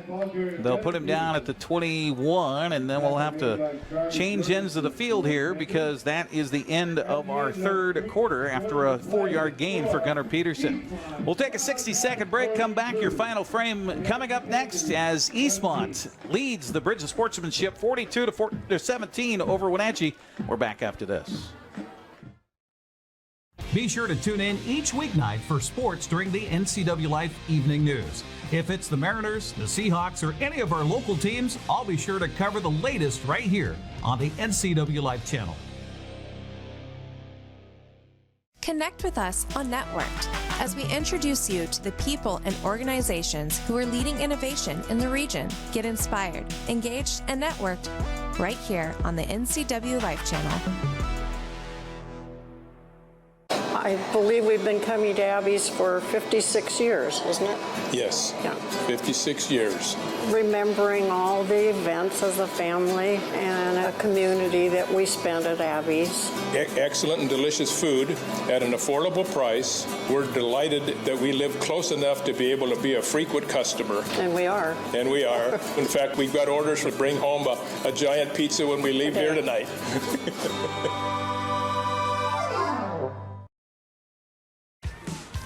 Well, Eastmont outscored Wenatchee 21-7 in the quarter and leads at 42-17 as we head to the fourth frame here at the Bridge of Sportsmanship. Thanks for watching tonight. Along with Paul Collard, I'm Eric Granstrom on the NCWLIFE Channel. With that last carry, Eric, on the third quarter, Gunner Peterson went over 100 yards for the game through 3 quarters, unofficially 103 yards rushing. Now, I had the ball at the 21-yard line. They put the ball at the 32-yard line. Okay. I guess I must have missed something there because that makes it 2nd and 15 or so. Yep. Handoff is to Colby King trying to get around the corner on the right side. He'll get to the original line of scrimmage, or close to it anyway. Knocked out of bounds on the far sideline at about the 26. Wildcat ball carrier. So that should make it 4th down for Eastmont, I believe, unless I missed something else along the way. Which is entirely possible, I mean. Well, scoreboard says 3rd and 10. Down. Okay. I don't know how I messed that whole thing up, but. So 3rd down coming up from the 26. Call it 3rd and 11 here. Man in motion is Ruffins. Throw out to the other Ruffins, and Adrian makes the play. He's got the first down inside the 15. The ball ripped out of his hands as he went to the ground, but it will stay in Eastmont's possession as they'll put him down at about the 13-yard line. So a gain of 13 yards on the pass play. And give credit to Eastmont's offensive line. When Luke Gale has gone back to pass tonight, he's 2 times I think Evan Burdan got in and sacked him, but other than that, he's had a lot of time to throw the football. Yeah, he has. First down from the 13. Turn, handoff. Peterson looking for another touchdown here in the second half, and he will get in. Touchdown, Eastmont. Touchdown, Eastmont. Wildcat ball carrier, Peterson, and the Eastmont touchdown. Been a good night for the ground game for the Wildcats. They have done it through the ground and through the air here this evening. This time it's one of their shortest touchdown plays. In fact, it is their shortest touchdown play of the night of just 13 yards. Extra point coming up here from Edgar Leon. Snap is back, spot down, kick away. Boy, there was leakage up front, and the ball is through the uprights. Good. We'll take a 60-second break and come back with 11:21 to go here in the ball game. Eastmont now on top, 49-17 here at the Bridge of Sportsmanship on the NCWLIFE Channel. Thanks to Les Schwab Tires, I'm a confident backseat driver, but Mom's a little stressed about spending. Remember, deep breaths and watch your speed. Even though we're watching our wallets, Les Schwab is still watching out for our safety. That's right here. Don't stress, just save up to $250 on select tires with financing at our Les Schwab Fall Tire Sale. Les Schwab Tires, doing the right thing since 1952. You don't have to be a member to enjoy the view and dine in style at Highlander Bar and Grill, located in East Wenatchee. Highlander Golf Course has added 2 state-of-the-art full swing simulators. Food and drink service is available from our full-service bar and grill, offering breakfast, lunch, and dinner 7 days a week. Indoor and outdoor seating available. Call Shalane, our on-site coordinator, to schedule your special event. So the drive, 8 plays, 40 yards. The 13-yard touchdown run by Peterson. Extra point makes it a 49-17 lead. Minute 40 off the clock. 11:21 to go here in the ball game. Just about put a plug in the jug here for this one. It's all, of course, Wenatchee wants to say a little something about the final score here. 11:21 left as Edgar Leon has it teed up. And his ensuing kickoff, high end over end, will take Baps back to the 6. To the 10, 15, out to the 20, maybe, and that's about it. Again, down on the tackle, Christian Nevers here for Eastmont. A couple of special team tackles for him tonight. They're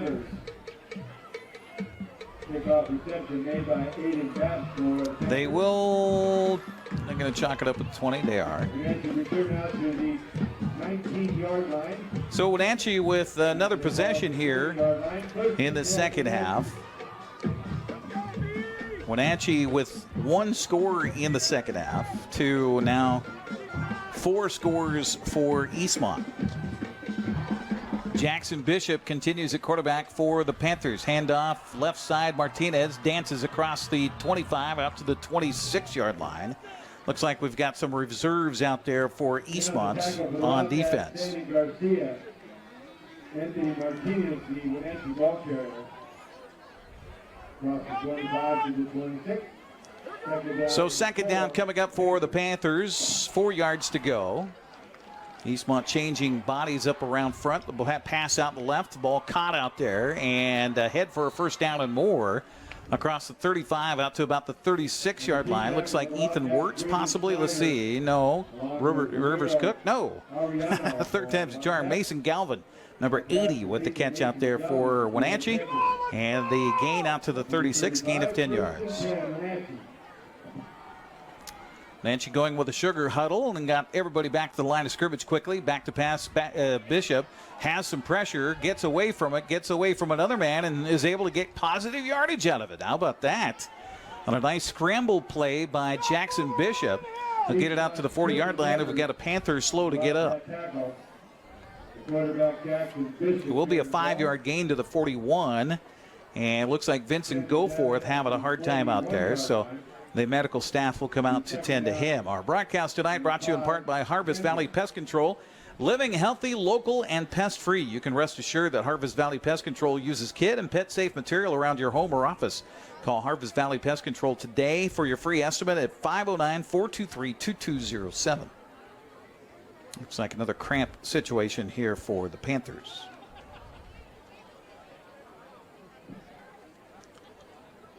Timeout on the field, yes. Well, if it's as warm on the field as it is in this booth, Eric, no. they definitely should be cramping up. Yeah, it's not nearly. It's a beautiful night, in fact.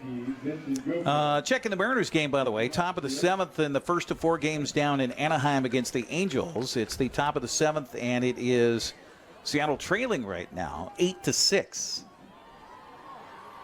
Mariners do have a runner aboard in the 7th with 1 out, and Jesse Winker at the plate. Want to get Vincent Goforth taken care of and out of the ball game, so a sub comes in for him, and back handoff Martinez left side, dive play, and he's got a couple 2-3 yards before he's finally knocked off his feet. I was going to say that Eastmont had reserves in there, but I still see Connor Prazer out there. I still see Ricky Kalunga out there. So it looks like the starters are still on the field here for the Wildcats. Third down coming up for Wenatchee from the 43. They need about 3 yards for a first down. And a turn handoff again, and looks like enough for a first down for Flugie. He'll take it out to the 49-yard line. Gain of 6 yards for Jack Flugie. That's about his third carry of the night, Paul. Fourth carry for 21 yards. Bad night for Mr. Flugie. Yeah, Anthony Martinez is still the workhorse. 23 carries for 64 yards unofficially. Martinez out there again. No, it's Flugie still. Back to pass. Bishop throwing left, looking for his favorite target, Mason Galvin. Overthrew him a little bit.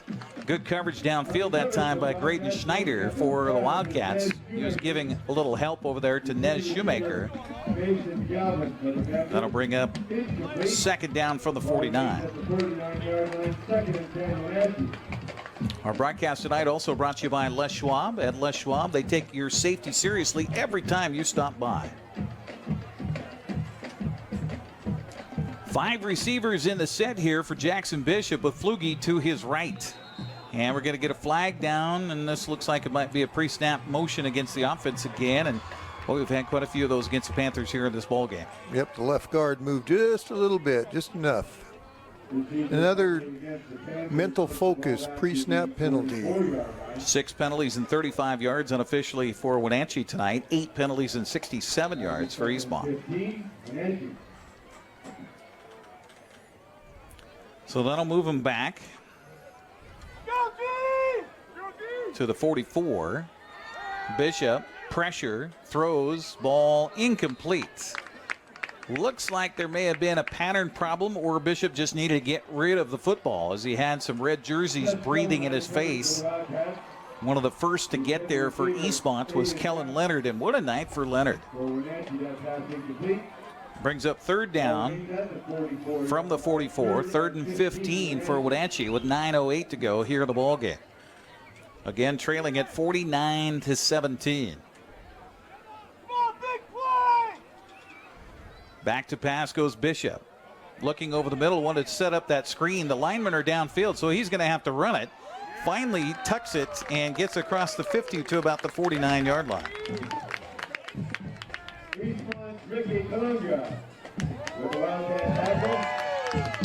So a gain of 7 yards on the scramble there by Bishop. It's going to be a kind of a scary feeling when you look over the middle and they've covered up your screen guy. The offensive line is downfield too far, so now you can't throw it. So you've got nothing but red jerseys around and got to run it. It's all you, Mr. Quarterback. So 4th down coming up for the Panthers in game time here for Wenatchee. Call it 4th down and 8 from the Eastmont 49-yard line. Wildcats going to pin their ears back and come on the blitz. No, they don't. 4-man rush. Back to pass. Bishop rolling to his right, wants to keep it. Trying to cut back at the 45 and then dump down to the 44, and that's going to be short of the line to gain, and the ball will go over to Eastmont. Quarterback Jacob Neverow getting the ball for the Panthers. So Eastmont will take over the football with 8:10 to go. Clock stops on a change of possession, as the Wildcats will have it at their own 44-yard line. Let's see if we get some fresh bodies in here for the Wildcats. Nope. Well, they've got a new running back in there.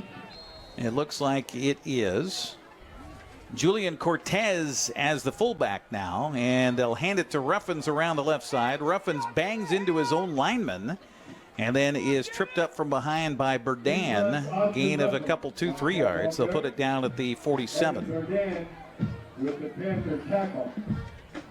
So a little misdirection to Austin Ruffins. Good night overall for both the Ruffins boys. And officially, he just cracked the 100-yard mark, too. So Peterson and Ruffins now over the century mark here for Eastmont. You got 2 runners for 100 yards plus. That's a good night for your offensive line. Handoff left side. And this is that new youngster that's in there.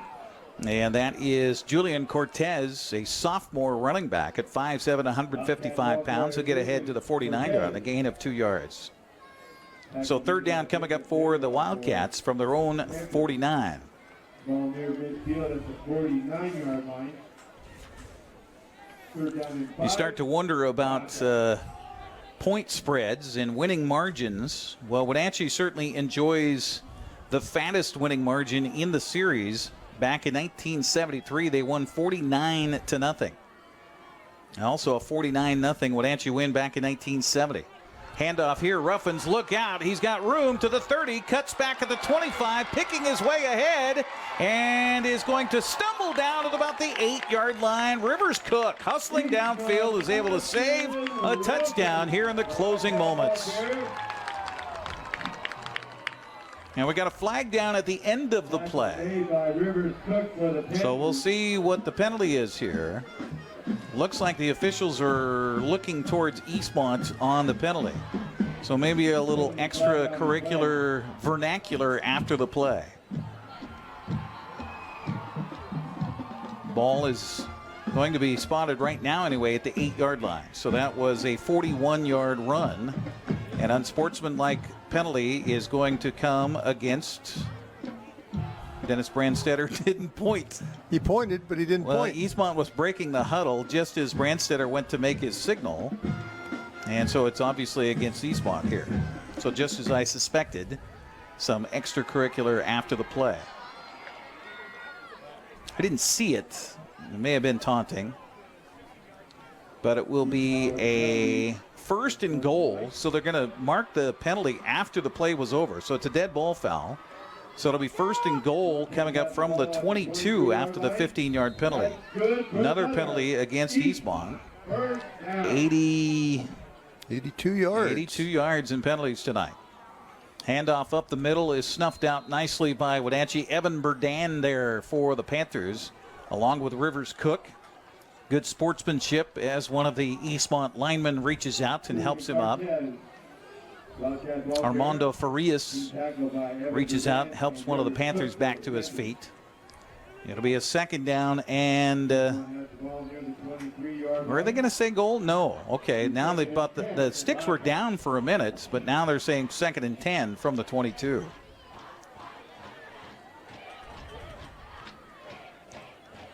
Turn, handoff. We got a new quarterback in there, by the way, and a new running back. Carrying the ball right now is Rafael Perez. And he takes it around the near side and goes out of bounds, stopping the clock. And meanwhile, he will lose yardage on the play back to the 26-yard line, 27-yard line. So a loss of 5 yards on the running play. So we'll try to get everybody that's out there. Valente Barrios is out there as a slot back, looks like. Trying to get who the quarterback is right now. He's over talking with Coach Michael Don, and the quarterback is Luke Schrubbe. Oh, I'm sorry for messing that up. Schrubbe. Luke Schrubbe. And we got a penalty. No, we're going to get a timeout taken by Eastmont as they were running out of time, as it took a while to get that play in. So a timeout taken. That'll be Eastmont's 2nd of the half. As we have 5:48 to go. Eastmont on top, 49-17. Our broadcast here tonight on the NCWLIFE Channel brought to you in part by Sangster Motors, family-owned and operated home of the all-new electric Hummer pickup and SUV. Biggest margin of victory for Eastmont in the series with Wenatchee was just a couple of years ago in the spring of 2021. That's when we had COVID shut down football for the fall, and then they played it in March and April. It was weird. It was Eastmont winning over Wenatchee 38-0 on that night. It is a 32-point advantage here now for the Wildcats. That Cedar Woolley math teacher would be proud of you, Eric.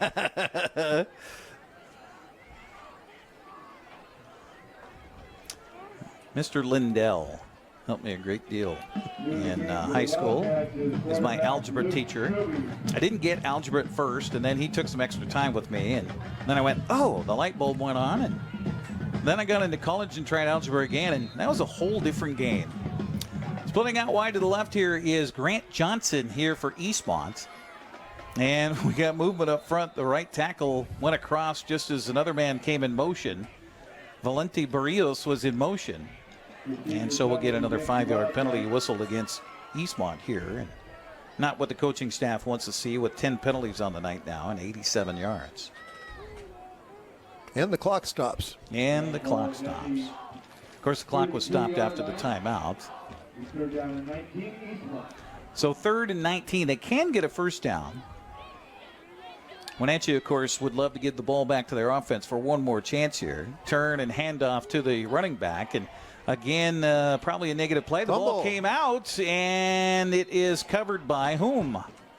Eastmont covers it. A loss on the play all the way back to the 38-yard line. So another loss of 6 yards.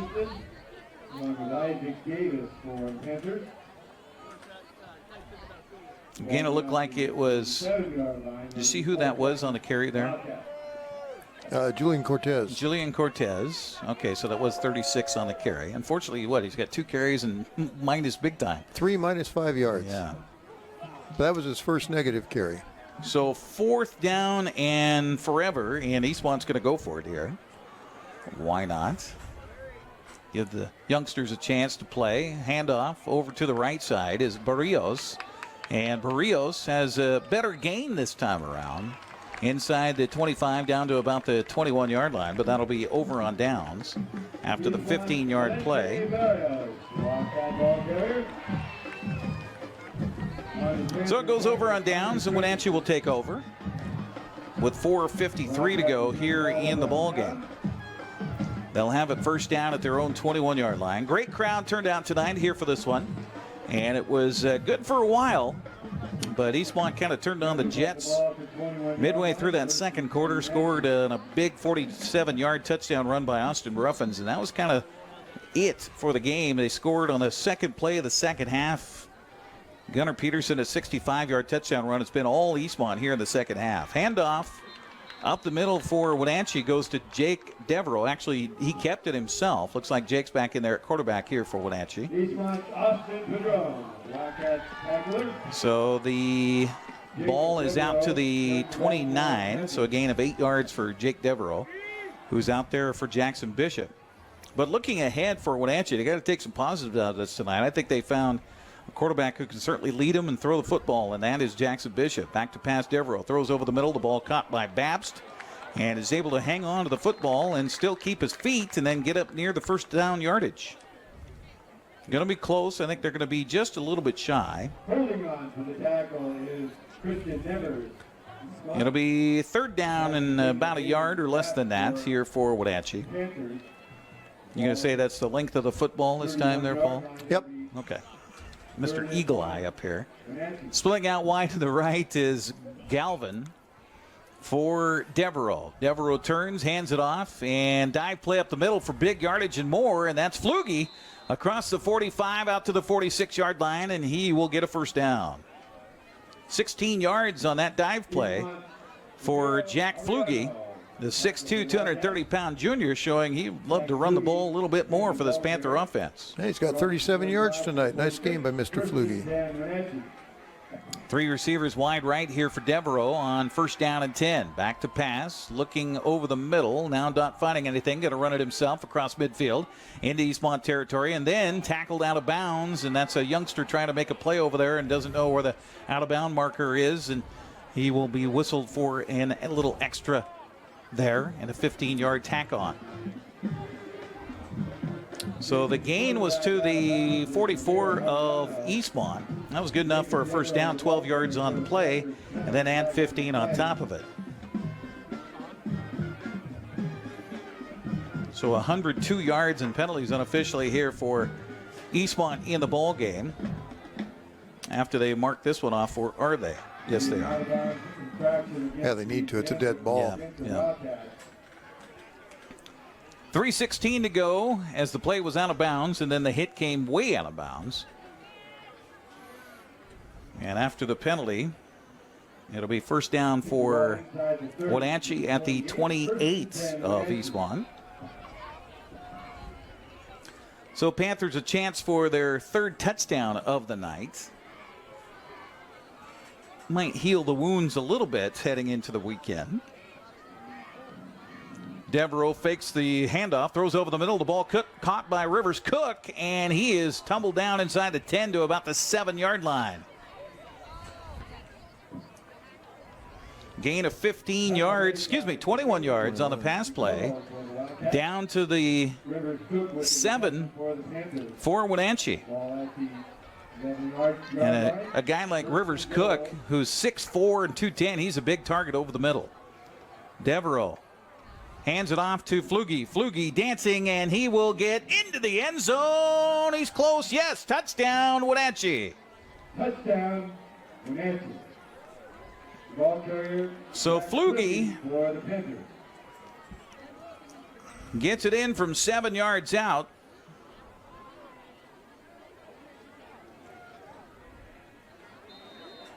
And Wenatchee will try to kick the extra point here, but they're pointing out here saying they don't have the right personnel. So finally an extra body will come out and line up.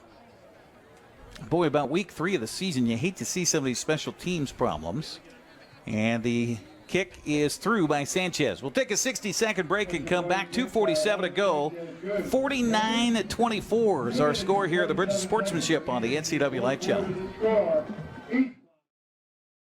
When your heating or cooling system is giving you trouble, call the diagnostic doctor from Dick's Heating and Air Conditioning.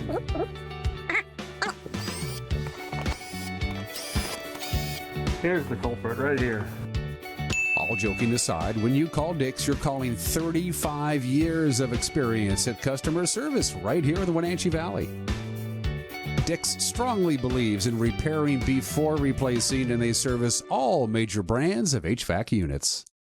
Hi, my car's making a funny noise. Not a problem. We'll take care of you. Global Car Care's technicians are ASE Master Techs and well versed in the more refined methods of vehicular diagnostics. Number 3 piston and rings have a slight loss of compression, down to 108 pounds. Your transmission is slipping. You're gonna need a service. Looks like you all set. These guys? They're good. Oh, and your spare is flat. Global Car Care, Wenatchee's top shop. Wildcat Stadium, where Wenatchee takes the ball 6 plays, 79 yards.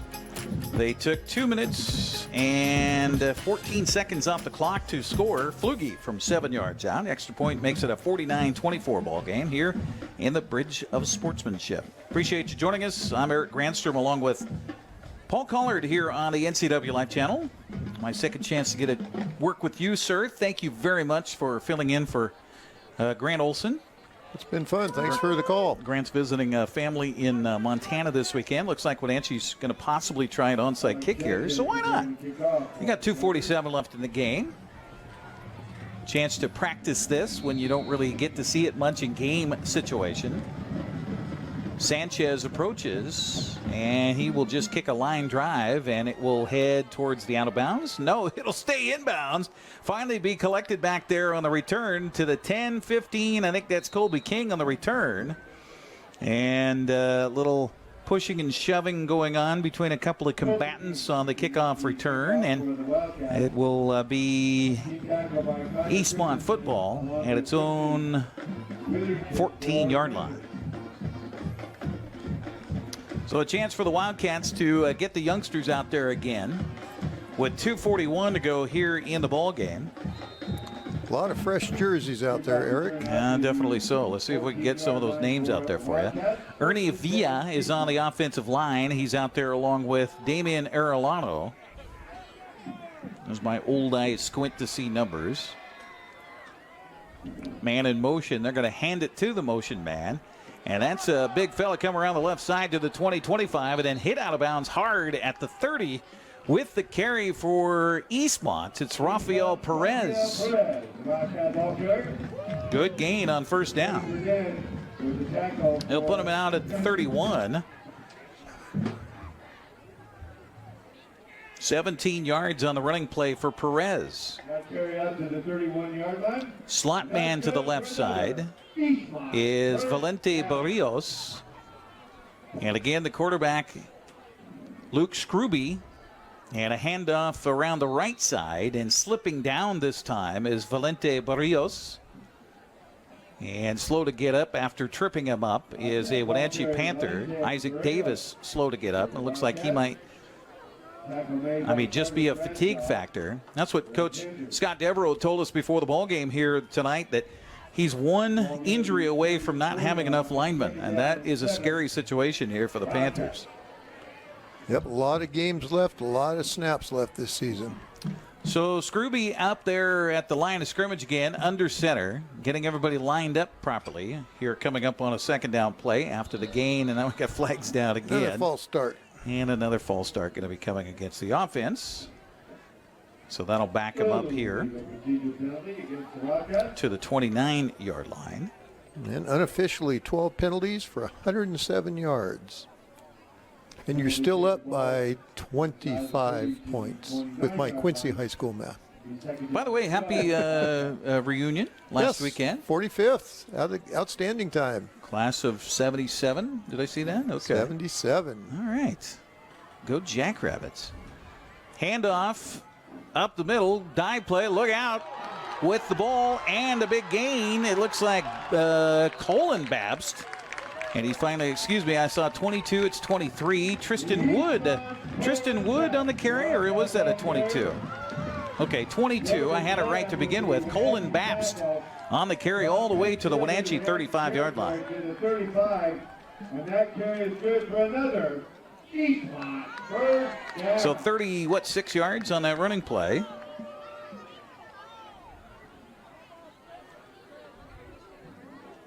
So everybody's getting the mix here tonight. And you can't tell the youngsters, well, the game's out of reach, just lay down. That's not going to happen. Here's another dive play, and looking towards a varsity touchdown for Eastmont is Julian Cortez, and he stayed alive, and he will be into the end zone for the touchdown.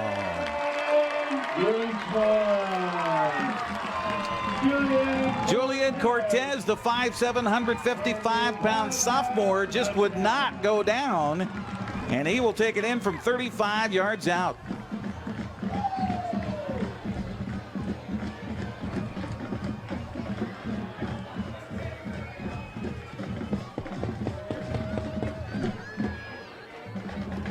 Coaching staff in the booth next to us, obviously happy about that particular one. I think I've got a dad next door here, I believe. So that would explain the exultation happening next door with the hollering and the pounding on the desk. So Cortez, the 35-yard touchdown run. Had to make sure they had everybody right on the field here before they could try to tack on the extra point. Again, Edgar Leon will be out there to put it up. Snap is back, kick away, and it is good. We'll take a 60-second break, 46.5 left. 56-24 all Eastmont to the Bridge of Sportsmanship here on the NCWLIFE Channel. Are you dealing with a pest or weed issue and you just don't know what to do? We use the best pest control methods approved for areas with kids and pets. Whether it's rats, mice, ants, or spiders, or something else altogether, we provide the coaching and solutions you're looking for. And you can know that your dollars are supporting a local, family-owned and operated business. Allow us to help you get back to living healthy and pest-free. Harvest Valley Pest Control. News, weather, and sports. It's all here weekdays at 5, 6, and 10 on your local news source, the NCWLIFE Channel.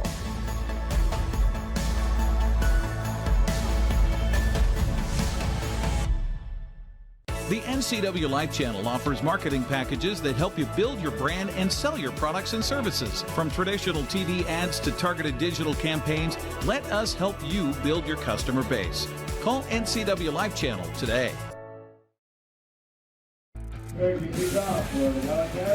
Welcome back once again here to Eastmont's Wildcat Stadium, as the Wildcats have extended their lead here to 56-24. With 46.5 seconds left here in the ball game.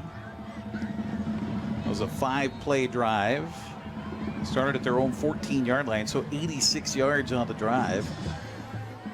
Kickoff by Leon will be taken by the return man at the 10, 15. Across the 20 out to about the 25-yard line. Fresh bodies in there even on the kick return team. That for Wenatchee was Brian Contreras on the return. Kickoff return made by Bryson Contreras for the Panthers. So Eastmont, Paul Collard, I don't know if you can do the quick math here, but they got to be up around over 500 yards of offense tonight, aren't they? They got 2 running backs that are over 100 by themselves. Actually, we got 3 running backs. 3 running backs over 100 yards. Oh, yeah, easily over 500 yards. All right. Jake Devereaux back in there at quarterback here for Wenatchee. Dropped the football, and it's loose. It's going to be picked up by Eastmont, and it was returned down to the 4-yard line. Boy, when things are rough, they get rough all over, and the Colin Bapst, who had a big run moments ago, comes up with the football here for Eastmont.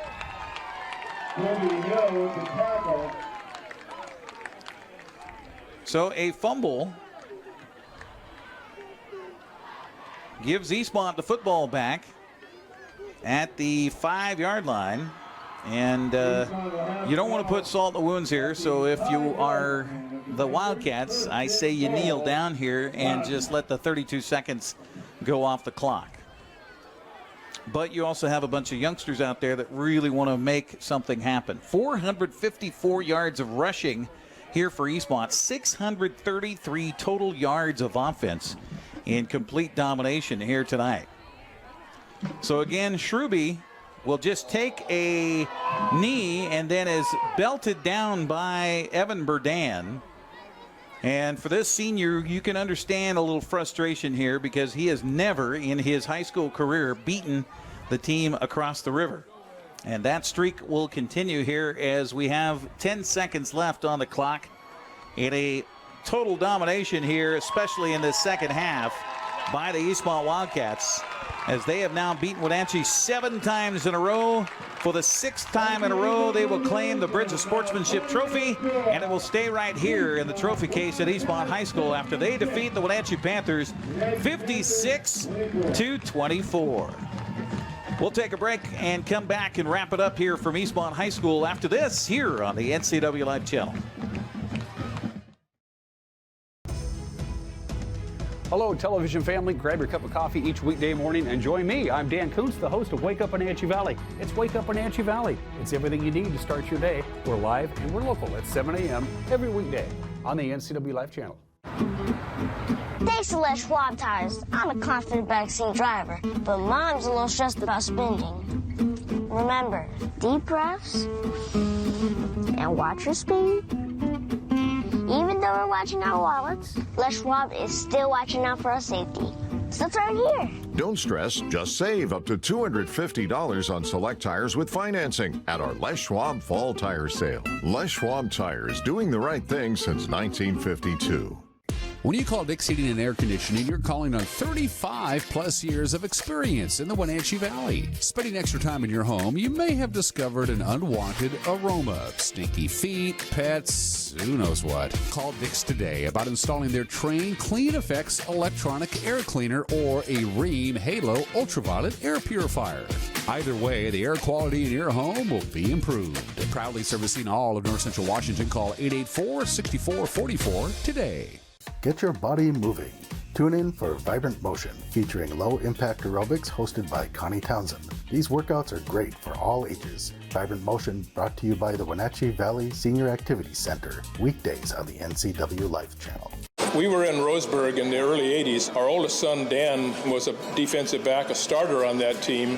They in fact, became Oregon State champions, setting the first undefeated 14-0 season in Oregon's history. And a lot of people were losing jobs. Friends had left the community. It was a hard time. That football team and companies like Abby's kept that place alive and the community spirit alive. That's legendary.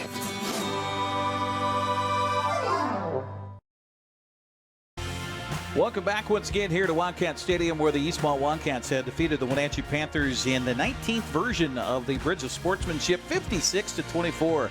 Our final score here tonight, it was a 28-10 halftime lead, and Eastmont came out in the second half and scored on the second play of the half, and that really set the tone for the rest of the game as Gunnar Peterson took it in from 65 yards out. That made it 35-10 at that point. Wenatchee would counter as Jackson Bishop would take it in.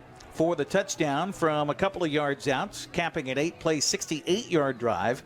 That made it 35-17, but that was as close as the game would be in the second half because Eastmont, again, a 2-play drive, 52 yards, a 51-yard run by Colby King, made it 42-17. Gunnar Peterson again would score and cap an 8-play, 40-yard drive. But that, by the way, the longest drive of the game here for Eastmont, as Peterson ran it in from 13 yards out to make it 49-17. Wenatchee did get a touchdown run from Jack Flugie from 7 yards out with 2:47 to go in the ball game. That made it 49-24. And then one more touchdown as the youngsters got in there. Cortez takes it in from 35 yards out, just would not go down, capping an 8-play, 5-play, 86-yard drive, and that made our final score 56-24. My partner here in the booth tonight has been called Paul Collard. He's been trying to, I think he ran out of ink trying to keep track of this one, Paul. Tell us about the numbers here tonight. Well, for your victorious Eastmont Wildcats, three running backs over 100 yards tonight. Leading rusher, Austin Ruffins, 8 carries, 145 yards. Then Colby King, only 3 rushes, but 119 yards. The workhorse for the night was Gunnar Peterson, 12 carries, 116 yards. Julian Cortez, 4 carries, 30 yards. Rafael Perez, 2 carries, 14 yards. Luke Gale, a couple quarterback sacks, minus 18 yards. Valente Barros, 2 carries, 16 yards. And there at the end, Luke Schlaber went down and minus 2 yards on the quarterback drop back on that. Receiving yards, Adrian Ruffins, 2 catches, 90 yards. Colby King, 2 catches, 49 yards. And Jackson West, 1 catch for 5 yards. Total of 12 penalties for 107 yards. Unofficially, 631 total yards of offense, 452 yards on the ground. For your Wenatchee Panthers, as far as the running backs, Anthony Martinez, the workhorse, 23 carries, 64 yards. Jack Flugie, 44 yards on 6 carries. Jackson Bishop, 34 yards on 6 carries. And Jacob Devereaux, 5 carries for a negative 3 yards.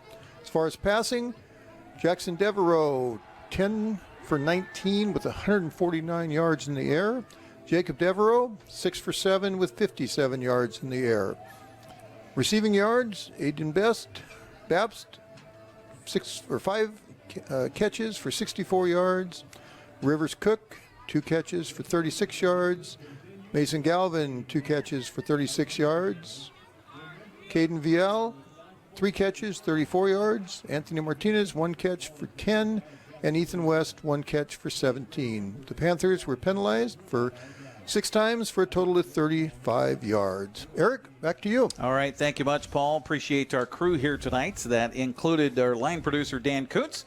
Back in the studios, we had Malcolm Whitehall along with Matthew Moore pushing all the buttons back there to make sure we stay on the air. Here, our camera crew tonight included, let's see, I want to try to remember off the top of my head here, Matthew Ortiz on one camera. We had, Malcolm's going to have to whisper in my ear who else we had here tonight because I'm forgetting it, honestly, off the top of my head. I know we had Marion Granstrom here as our runner, and boy, did she do some running. We also had, who was that? Are you whispering to me? Somebody's whispering to me. I don't know what they're saying, though. Malcolm told me in my ear he has no idea. I am drawing a complete blank on who else we had here tonight. But I know Dan Kuntz did a lot of our camera work as well up in the stands. And holy smokes, Josiah Jones. There we go. There, I thought about it. Josiah helping us on cameras along with Matthew Ortiz as well. That's going to wrap it up for our broadcast here tonight as the Eastmont Wildcats win it again. They take the Bridge of Sportsmanship and keep that trophy right here in their trophy case after downing Wenatchee tonight 56-24. And as Paul mentioned before we started the broadcast, Eastmont right now tied for first, at least in the Big Nine, going 1-0 in Big Nine play. That's going to wrap it up for our broadcast here tonight. Be sure to join us again for soccer tomorrow as Eastmont plays host to Moses Lake right here at Wildcat Stadium. Sebastian Moraga with your play-by-play starting at 1 o'clock. That's going to do it for Big Nine football. Have a good night, everybody. Now handoff up the middle again. Peterson's got some room up the middle into the end zone. Touchdown Wildcats! This has been a special presentation of NCWLIFE Channel Sports. Today's broadcast has been brought to you by Abby's Pizza, Dick's Heating and Air Conditioning, Global Car Care, Harvest Valley Pest Control, Highlander Golf Course and Grill, Les Schwab Tires, and Sangster Motors. Be sure to tune in for more local sports right here on the NCWLIFE Channel. We now return you to normal programming already in progress. Win the district championship.